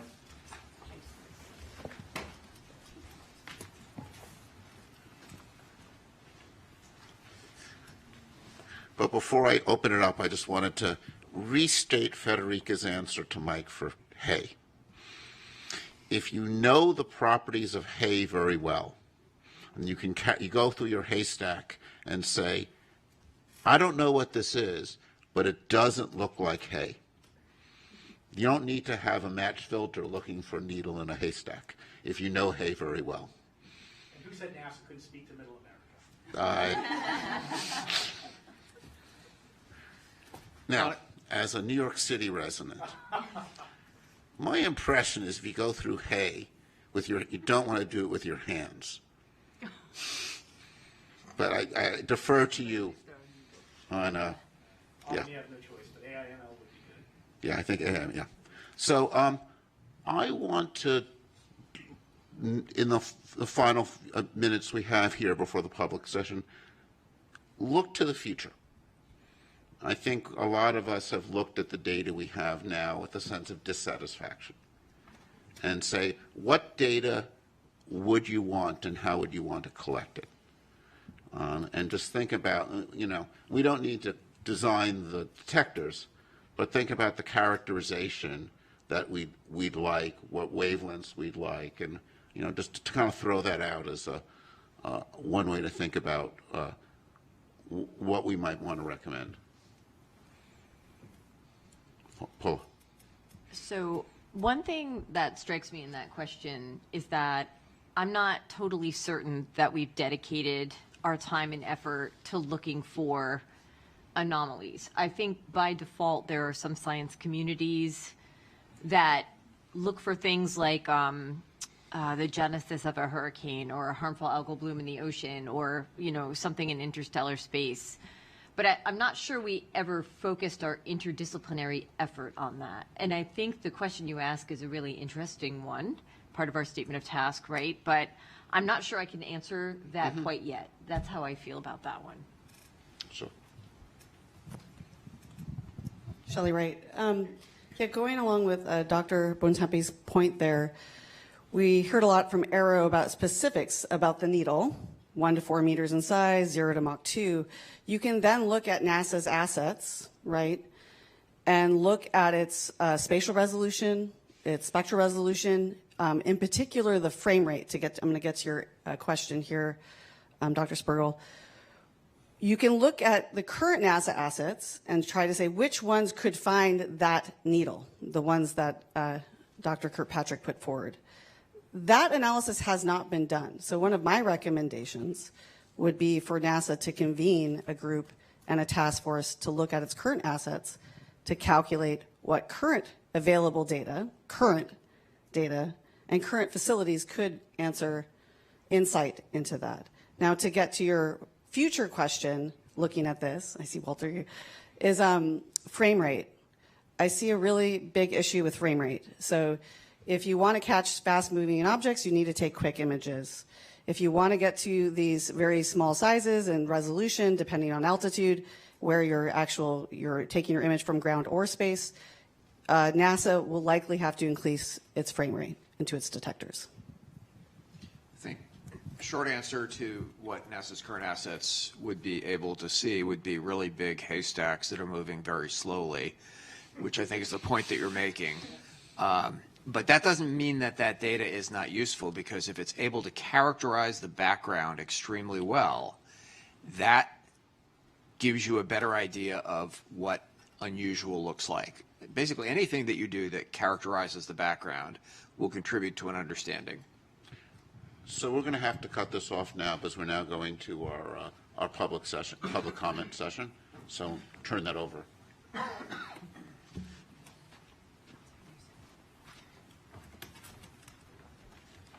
Hello, everybody. I am Karen Fox with NASA's Office of Communications, and we are segueing into the public Q&A portion of this meeting. As a reminder, this is a FACA meeting, that is a Federal Advisory Committee Act, and so we are under guidance which says that these meetings are public and that we take public questions. We got hundreds and hundreds of questions, and I just want to take a moment to say thank you to everybody who submitted them.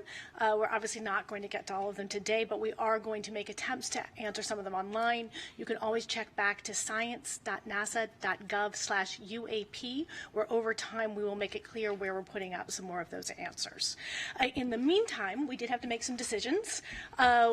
We stuck to questions that applied to this independent study and UAPs. There were a lot of questions about astrobiology and other subjects that we're not going to get to today. And also in an attempt to get to as many of the questions as possible, since so many of them were similar, we've sort of bucketed them. And that is how we're going to try to address as many as possible. So I'm going to toss the questions to you, and we'll look to getting some answers for our public questions. All right. So first set of questions are specifically about the data being used. So examples. What exactly are you incorporating into your report? What data are we using? What are some examples of data being used? Do we have multi-sensor data or of objects performing maneuvers that seem truly anomalous? Do we have photos, videos? What about having the NASA historian go through the NASA's historical records? Did you interview military or pilots for this study? So looking for some information about the kinds of data. I can toss to anyone. David looks like he's jumping in. Well, I think first and foremost, our goal here is really to create a roadmap, right? So really, we have been informed by some of the events that are reported, and we've had, but we've certainly not done a complete historical study in an archive. And I think one of the things we've wanted to do was learn what kinds of events have been reported, learn about some of the ones that have been resolved, some of the ones that are unresolved, so we can best think about how in the future we can collect data so that we can get more robust answers. So that, I hope that addressed that question. It does. Others have anything else they'd like to add? All right. Then I will keep going. Another big question category was about transparency and about sharing information. And so examples in this category are, what is NASA hiding and where are you hiding it? How much has been shared publicly? Has NASA ever cut the live NASA TV feed away from something? Has NASA released all UAP evidence it has ever received? What about NASA astronauts? Do they have an NDA or clearance that does not allow them to speak about UAP sightings? What are the science overlords hiding? Dan Evans. All right, I'll take a stab at that one. I really want to assure the public and to double down on some remarks I made this morning that this agency is absolutely cast iron committed to openness and transparency and honesty. And that commitment also extends to our live NASA TV feeds.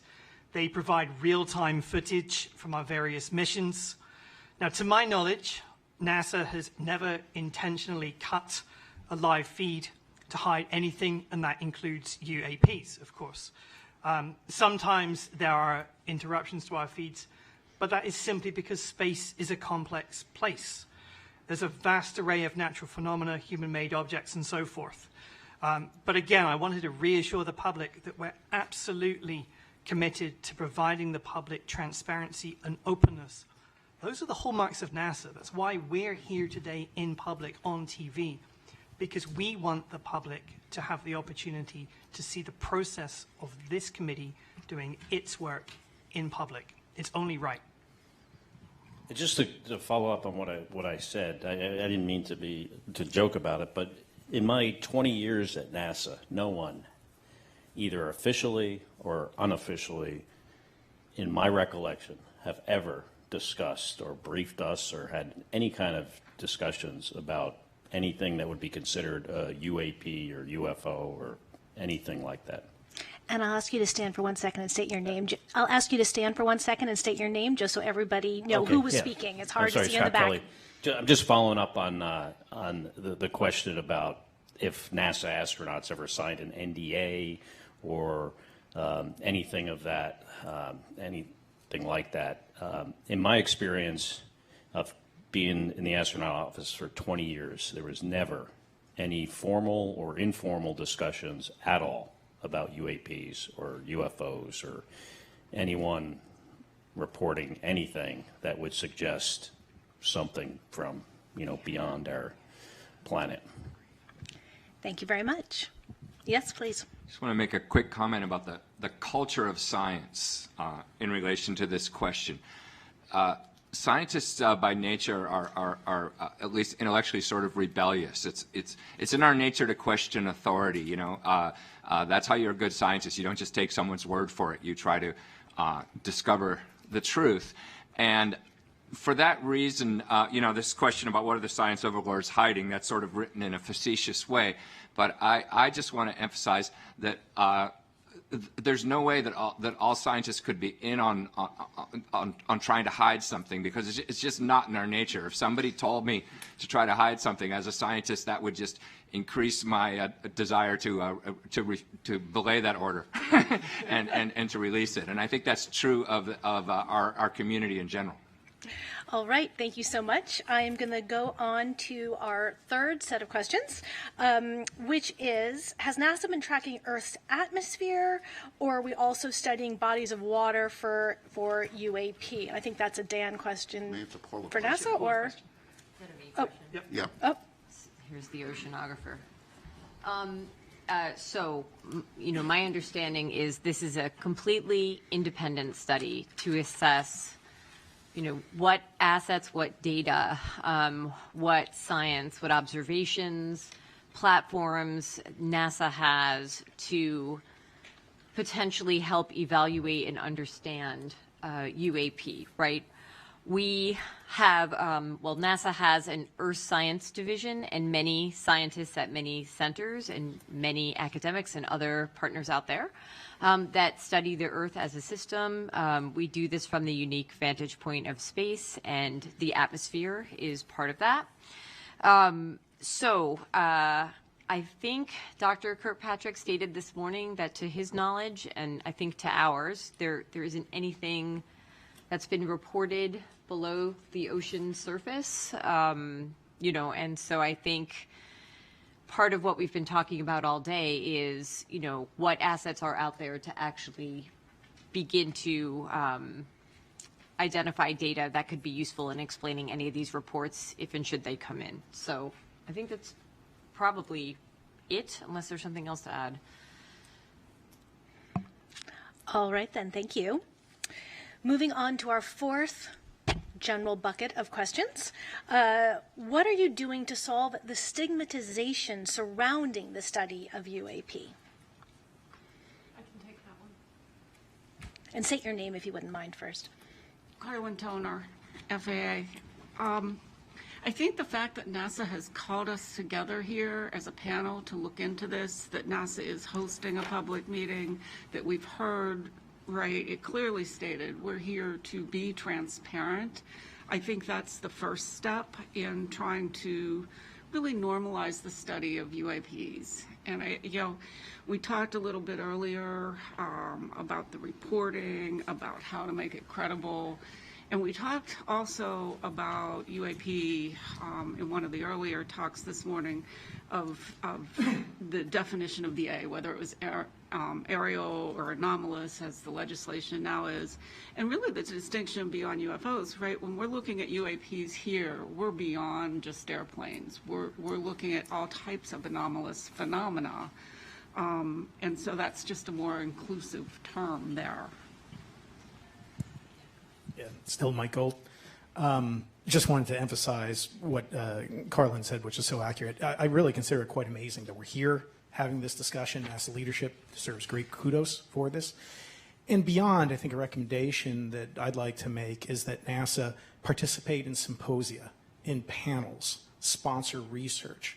When you have the NASA logo on that sponsored research, on the discussion, it really helps normalize and push back against the stigma. I think NASA can leverage its excellent reputation, both domestically and abroad, to help push back on that stigma. I think it's important to do so not just for science and discovery, but for national security. That we've all seen what's occurred with balloons from rival nations. we don't want this stigma to be a vulnerability that rival nations can take advantage of. Yes, Dan? Yeah, thanks, Karen. Just a few additional points from the agency perspective. We are, of course, taking a set of actions to effectively normalize the study of UAPs, and that involves collaborating across the government, encouraging an open dialogue, and promoting rigorous scientific inquiry. Let me turn to each of those in turn. So in terms of promoting a rigorous scientific inquiry, the primary way we're doing this is by being truly rigorous and employing an evidence-based methodology in everything that we do. That is characteristic of scientific research.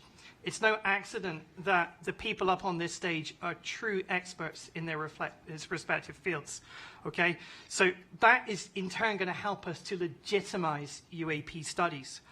Encouraging open dialogue. So by holding public meetings such as this one and having open conversations about findings, then we're helping to normalize discussions again. And that really goes arm in arm with our commitment to openness and transparency with the public. And then finally, in terms of collaborating across the government, we're working very closely with other government agencies, not least Sean's office, Aero, to broaden the scope and the depth of our study. And I honestly believe that this collective interagency approach will lend credibility to the study of UAPs, and it's going to demonstrate the seriousness with which we're approaching this issue. Thanks.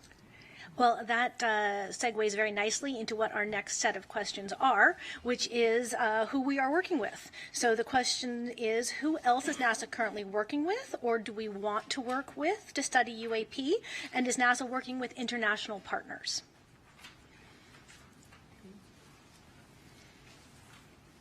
All right. Pete, do you want to do it? I'll take a stab at it. Okay. As the questions tasked to this panel so kindly asked us, both in what other government agencies are collecting data, what data is available. NASA is partnering with them in many ways, as well as NASA has a wide commercial outreach and partnerships with understanding what data is available, as well as NASA's founded on well, not founded, but the core principles of NASA are with international partners. So the information that our partners are gathering is typically available to NASA as well. So yes, on all accounts.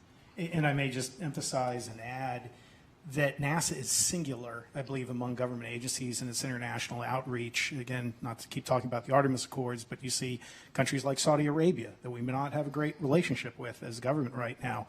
We have Saudi Arabia and Israel in the Accords family, so that NASA is unique in its scope and ability to reach out.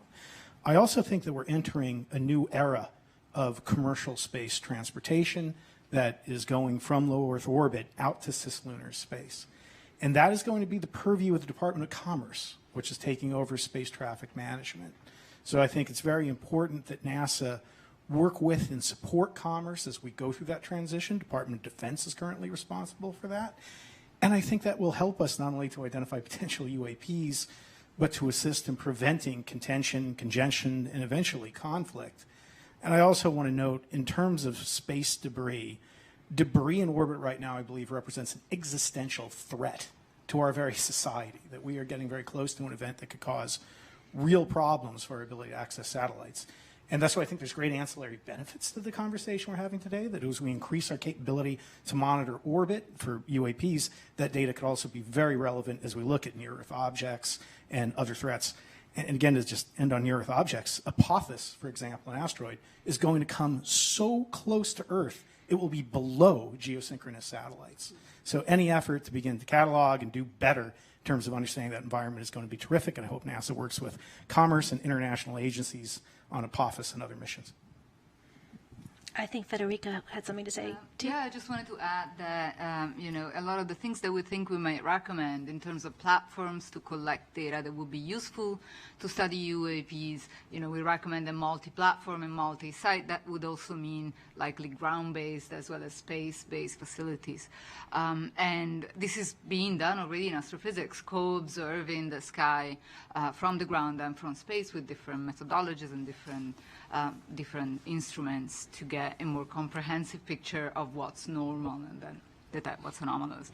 And about every 10 years, the astrophysics community anyways, but many other branches, convene a panel of experts to see what things can be done to advance the field in the next decade. It's called the Decadal Survey for us.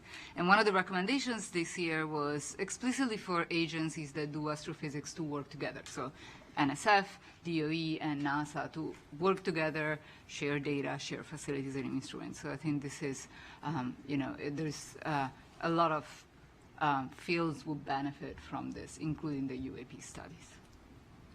Oh, absolutely. Carlin Toner, I'd like to put an exclamation point on how well NASA is collaborating across the government. I'm from the FAA, and I can personally attest that FAA and NASA have a robust engagement in transferring research into practice in the ATM system. I think on the commercial space side, we work well with NASA. And all of our agencies are in the whole of government approach, supporting Aero specifically on the UAP topic. And it really comes down to good government and how we deliver, because we can each work our own mission space, but to cover the whole space, we need to collaborate together. And Dan? To put an exclamation point on Carlin's exclamation point. So I think it's important to say that we really do have a good relationship with the Domain Anomaly Resolution Office, Aero, Sean's office, and its previous or predecessor organization, the UAP Task Force. And we have really benefited from very fruitful collaborations among those various entities. And quite frankly, as a taxpayer, one should expect nothing less than the government to be working effectively across different units together. It's only right. That being said, it's also important to acknowledge what NASA's perspective is in this study, and to acknowledge that the Department of Defense, the intelligence community have massively different equities about the study of UAP, and they have different interests. Ours is a purely scientific one. So we collaborate, we consult. It's a very good relationship, and I agree wholeheartedly with Carlin that a whole of government approach is absolutely the right one to take.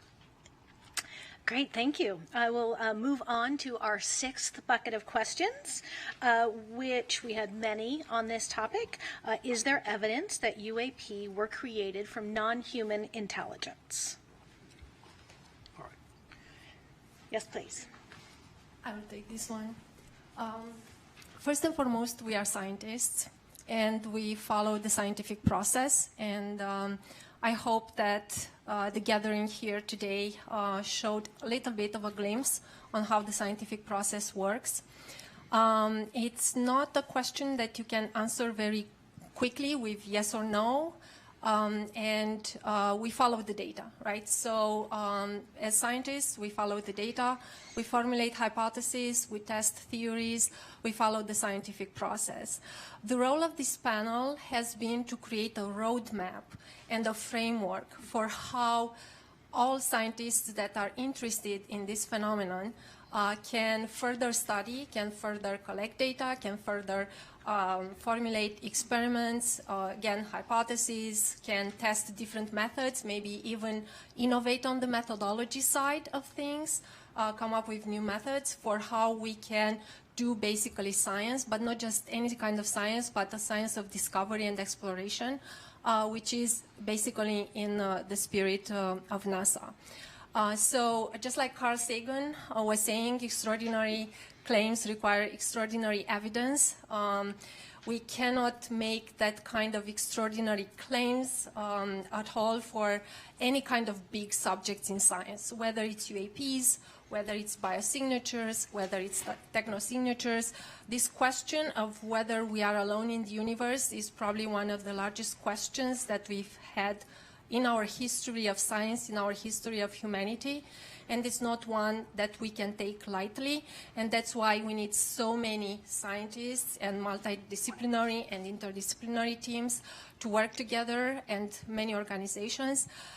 So it's a process, it's a roadmap, and we work collectively on this. And we hope that within our lifetime we will be able to answer this big question of whether we are alone or not, and also to better characterize this phenomenon, which is UAPs. So.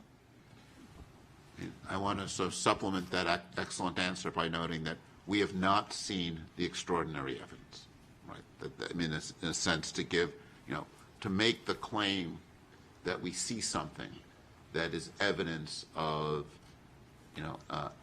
non-human intelligence would require extraordinary evidence, and we have not seen that. I think that's important to make clear. All right, then, I will move on to our seventh set of questions. We received many questions about the budget that is being dedicated to this. How large of a budget will NASA allocate? How large of a budget is NASA allocating? And how large of a budget will NASA allocate towards the study of UAPs? Dan? Yeah, that's a Dan question. So there are two separate questions in there, which is, what is the budget for this group, this team, and what is the budget going forward, I think. Now, the budget for this independent study team is very consistent with any other of our external review groups that we bring into the Science Mission Directorate on an annual basis. So, we have maybe 100, 200 such groups, entirely consistent with that. Also important to say, going forward now, that NASA has not established a program relative to UAP.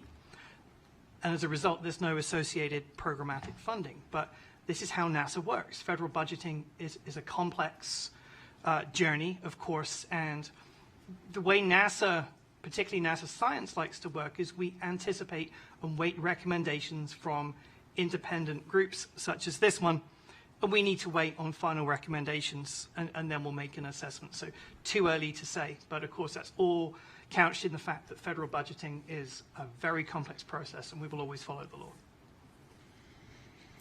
All right, we're making good time.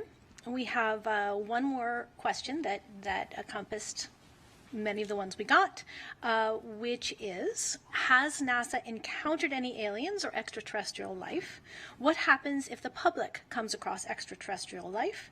What would NASA do if extraterrestrial life was discovered? What would NASA study or do if extraterrestrial life was discovered? Now, I think it's worth making a distinction that when we talk about extraterrestrial life, we do have a study within NASA of astrobiology, which is not intelligent life necessarily. And so I invite you, as you answer this question, to make clear the distinctions as you are talking in terms of UAPs as well as any astrobiology work that we do. I would start by saying one of NASA's big questions is there life out there? Right, and a lot of what NASA's doing in its exploration of the solar system and beyond is focused on searching for life in any form, extraterrestrial life. I think one of the things we have learned in the past 20 years is planets are common. We knew, of course, about the planets in our solar system, but we now know there are lots of planets out there. So there are lots of potential environments for life. And I think one of the most fascinating questions is, do any of those planets host life? And that's something that NASA is trying to address in a host of different ways, whether it's probes that are landing on planets or designing missions that will look for signatures of life around other planets. So the search for life is a really important theme. We haven't found life beyond Earth yet, right? I mean, let's be clear about this. We haven't found it yet. But we're looking, and we're looking for it in lots of different ways. And, David was discussing technosignatures as one way that we can look both within our solar system and beyond. And there's a lot a lot of different elements, I think, of this potential search. And, just to go back to something that was phrased in an earlier question, is NASA hiding anything about this? No. This is actually what, answering this question is one of the things that NASA as an agency is excited about. It's something that lots of scientists working with NASA are excited about is this question of, is there life out there? And I think one of the things that makes this question of are we alone such a central question, not just to the scientific community, it's a central question, I think, for the public. I suspect there are more people watching this than the typical episode of NASA TV, right? And this is something where we will have, media coming to the press conference because these questions touch on something that I think is really a deep question for humanity is, are we alone in the universe?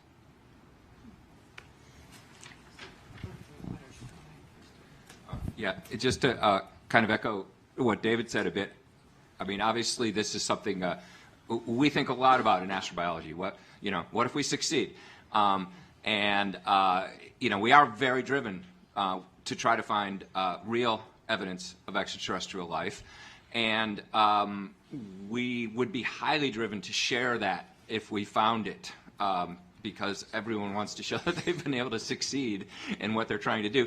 And one perhaps illustrative example is to think about what happened when we came close, when NASA thought maybe they had discovered extraterrestrial life. And a big event, actually, in the history of astrobiology was in the 1990s when some scientists had thought that they had discovered fossils in a meteorite that came from Mars. And what happens is you don't announce it immediately. You try to make sure you're right, because you also don't want to have false alarms and announce something and then you go, oops, sorry, we were wrong. That was a mistaken analysis. But what happened was when the scientists were sure they were right, then there was a big, in fact, presidential press conference with President Clinton and NASA, and it was a big public announcement. And that's what would happen. If we discovered something, we would try to make sure we were right, and then we would very proudly and loudly let the public know about it. Thanks. We have just 1 minute left, so I'll let you finish up. Yeah, thank you. The only thing I wanted to add, I wouldn't at all liken it to alien or extraterrestrial life, but in astrobiology and exobiology, there is the exploration of our planet as an analog for what might be found on other worlds, and what is extreme cold, what is extreme heat, a volcano, a black smoker at the bottom of the ocean, what lives there, and how is that even possible? And things we still discover throughout our ocean might look alien to a lot of people, right? And we keep discovering new species of different things, whether they be microbes or algae or, charismatic megafauna, whatever they are. But there are synergies. I know there was an initiative years ago at NASA called Oceans Across the Solar System, and the idea was, could our own Earth's ocean be used and the life within it as an analog for what might be discovered elsewhere? So I think that's an example of a potential synergy of interdisciplinary science, research, observations, etc., collection of data and information gathering that could be useful in the future. Thank you all so much. I will hand it back to David Spergel, your chair.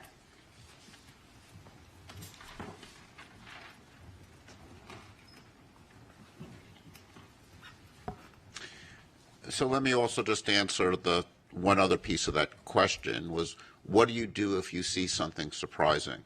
Right? Where do you report? And this is something where, just to come back to something I mentioned in my opening remarks, the AARO is our lead agency for UAPs. And while we've talked about life in this context, most UAPs, I think when one looks at the data in more detail, are going to turn out to be phenomena we understand. We saw this with some of the balloons or commercial jets. We saw those examples. Some UAPs, and we saw this with the Chinese balloon that flew over, is an issue sometimes of national security. So we actually do want to encourage people, just from that angle, to report it. So, just before we'll transition to summary, but just want to answer on that question, that, to keep in mind that, the AARO's role is to be the prime source for understanding those things. And what our charge is to think about what's NASA's role. And I think NASA, and this is something, I want to now go back to discussion. We didn't have that much time for it. Just to come back to, what we see as NASA's role in this. I think one piece we've talked about is NASA can help remove the stigma. NASA can draw more of the scientific community in. And I think what NASA can help do is provide standards of high data quality. I think one of the things that many of us who've not looked at this before, I'd certainly put myself in this group, was struck by the limited nature of the data, that many events had insufficient data, and that in order to get a better understanding, we will need to have high quality data where we understand its provenance, data from multiple sensors. And I think one of the things that, even from the same sensor, as we saw, in Josh's analysis, also in the event Sean showed us, when you can observe an event over time and get velocity information, that gives you a lot of additional information. So we're going to want things with high frame rate. We're going to want things from multiple perspectives. So I think those are all going to be pieces of things that we want to think about. I think this is an opportunity for citizen science. I think if we can come up with recommendations in our roadmap that point to ways in which we could people can collect data. I remain a big fan of these things. They do take over our lives too much, but they are fabulous data collectors and I don't know, there's something like 3-4 billion of them that are on the planet. And NASA, I think, has the prestige and visibility to develop an app or work with companies to develop apps that could collect data in a uniform and centralized way that I think will, most of the stuff that's collected is going to turn out to be commercial planes, balloons. When you have multiple cameras, you can eliminate some of the optical limitations of ghosting and those effects. Some of them will almost certainly be novel physical phenomena, right? I think it is, we have learned a lot about our planet and how the universe works. There's a lot we don't know, right? I think, as scientists, what is the most exciting thing is the surprises. And I think that there are things that continue to surprise us about our own planet. There's phenomena in our atmosphere and the ionosphere that we probably haven't seen yet, or perhaps we've seen and not noticed yet, right? And there's, I think, a long history in science when you look back and you realize that this discovery had a pre-discovery. So people had seen something before and were missing it. And those pre-discoveries were not of note, often because we had biases against seeing it, but often because there was limitations in data quality. And, one of the things I was taught is when you have a question you don't know how to answer, you start by getting better data. And, we're coming, I get to do the summary, and as the chair, I get to, summarize a conclusion. And we need better data, would be my takeaway. And we need more uniform data. And since I'm so proud of my haystack, we need to be able to understand what's in the haystack. And it's a lot more complicated than a haystack in a sense, right? It's got commercial planes, it's got, drones, and, I think the number of drones out there is large and growing and will be a continual source of confusion. We were charged to think about air safety. Understanding and characterizing and seeing what's going on with drones is also, I think, going to be an important air safety issue. So we'll need to, to understand the unknown, or to start to study the unknown. Another important piece is always going to be characterizing the known really well. And, this is the part, I think, of a lot of science that seems dry and boring, but it's calibration and understanding the events you expect to see. In thinking about this area, one of the groups of people that people talk to are particle physicists doing experiments at CERN, where they go through the effort of finding extremely rare events to find new particles. And in order to do that, you need to understand the standard predictions well. So I think another part of the whole story, and I know this is something AARO is working hard on in the context of military, it's like you've got to characterize what the known things are. When you've got that F-35 flying past a balloon, what does it see? What does it see at sunset? What does it see at odd observing angles? And that characterizing the normal is an essential thing to do to understand what's out there. So let me conclude the session by thanking the panelists. It's been a pleasure learning from you. Thanking our Sean and our other invited speakers and our that we've had for some of our data collection sessions. We've learned a tremendous amount from you. And also thank the public for their engagement. I think we were all impressed by the number and level and sophistication of the questions people sent in.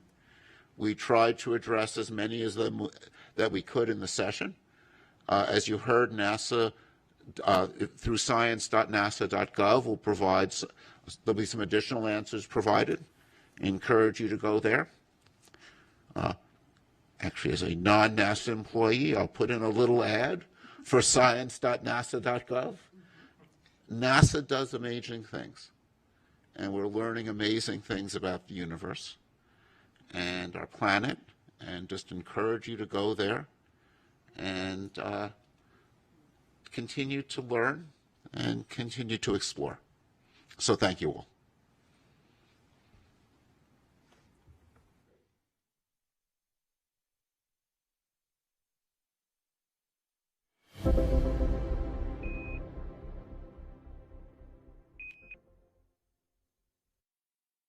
We are going. The history of this agency is marked with broken barriers, once viewed as impossible, with science fiction turned reality, with innovations that have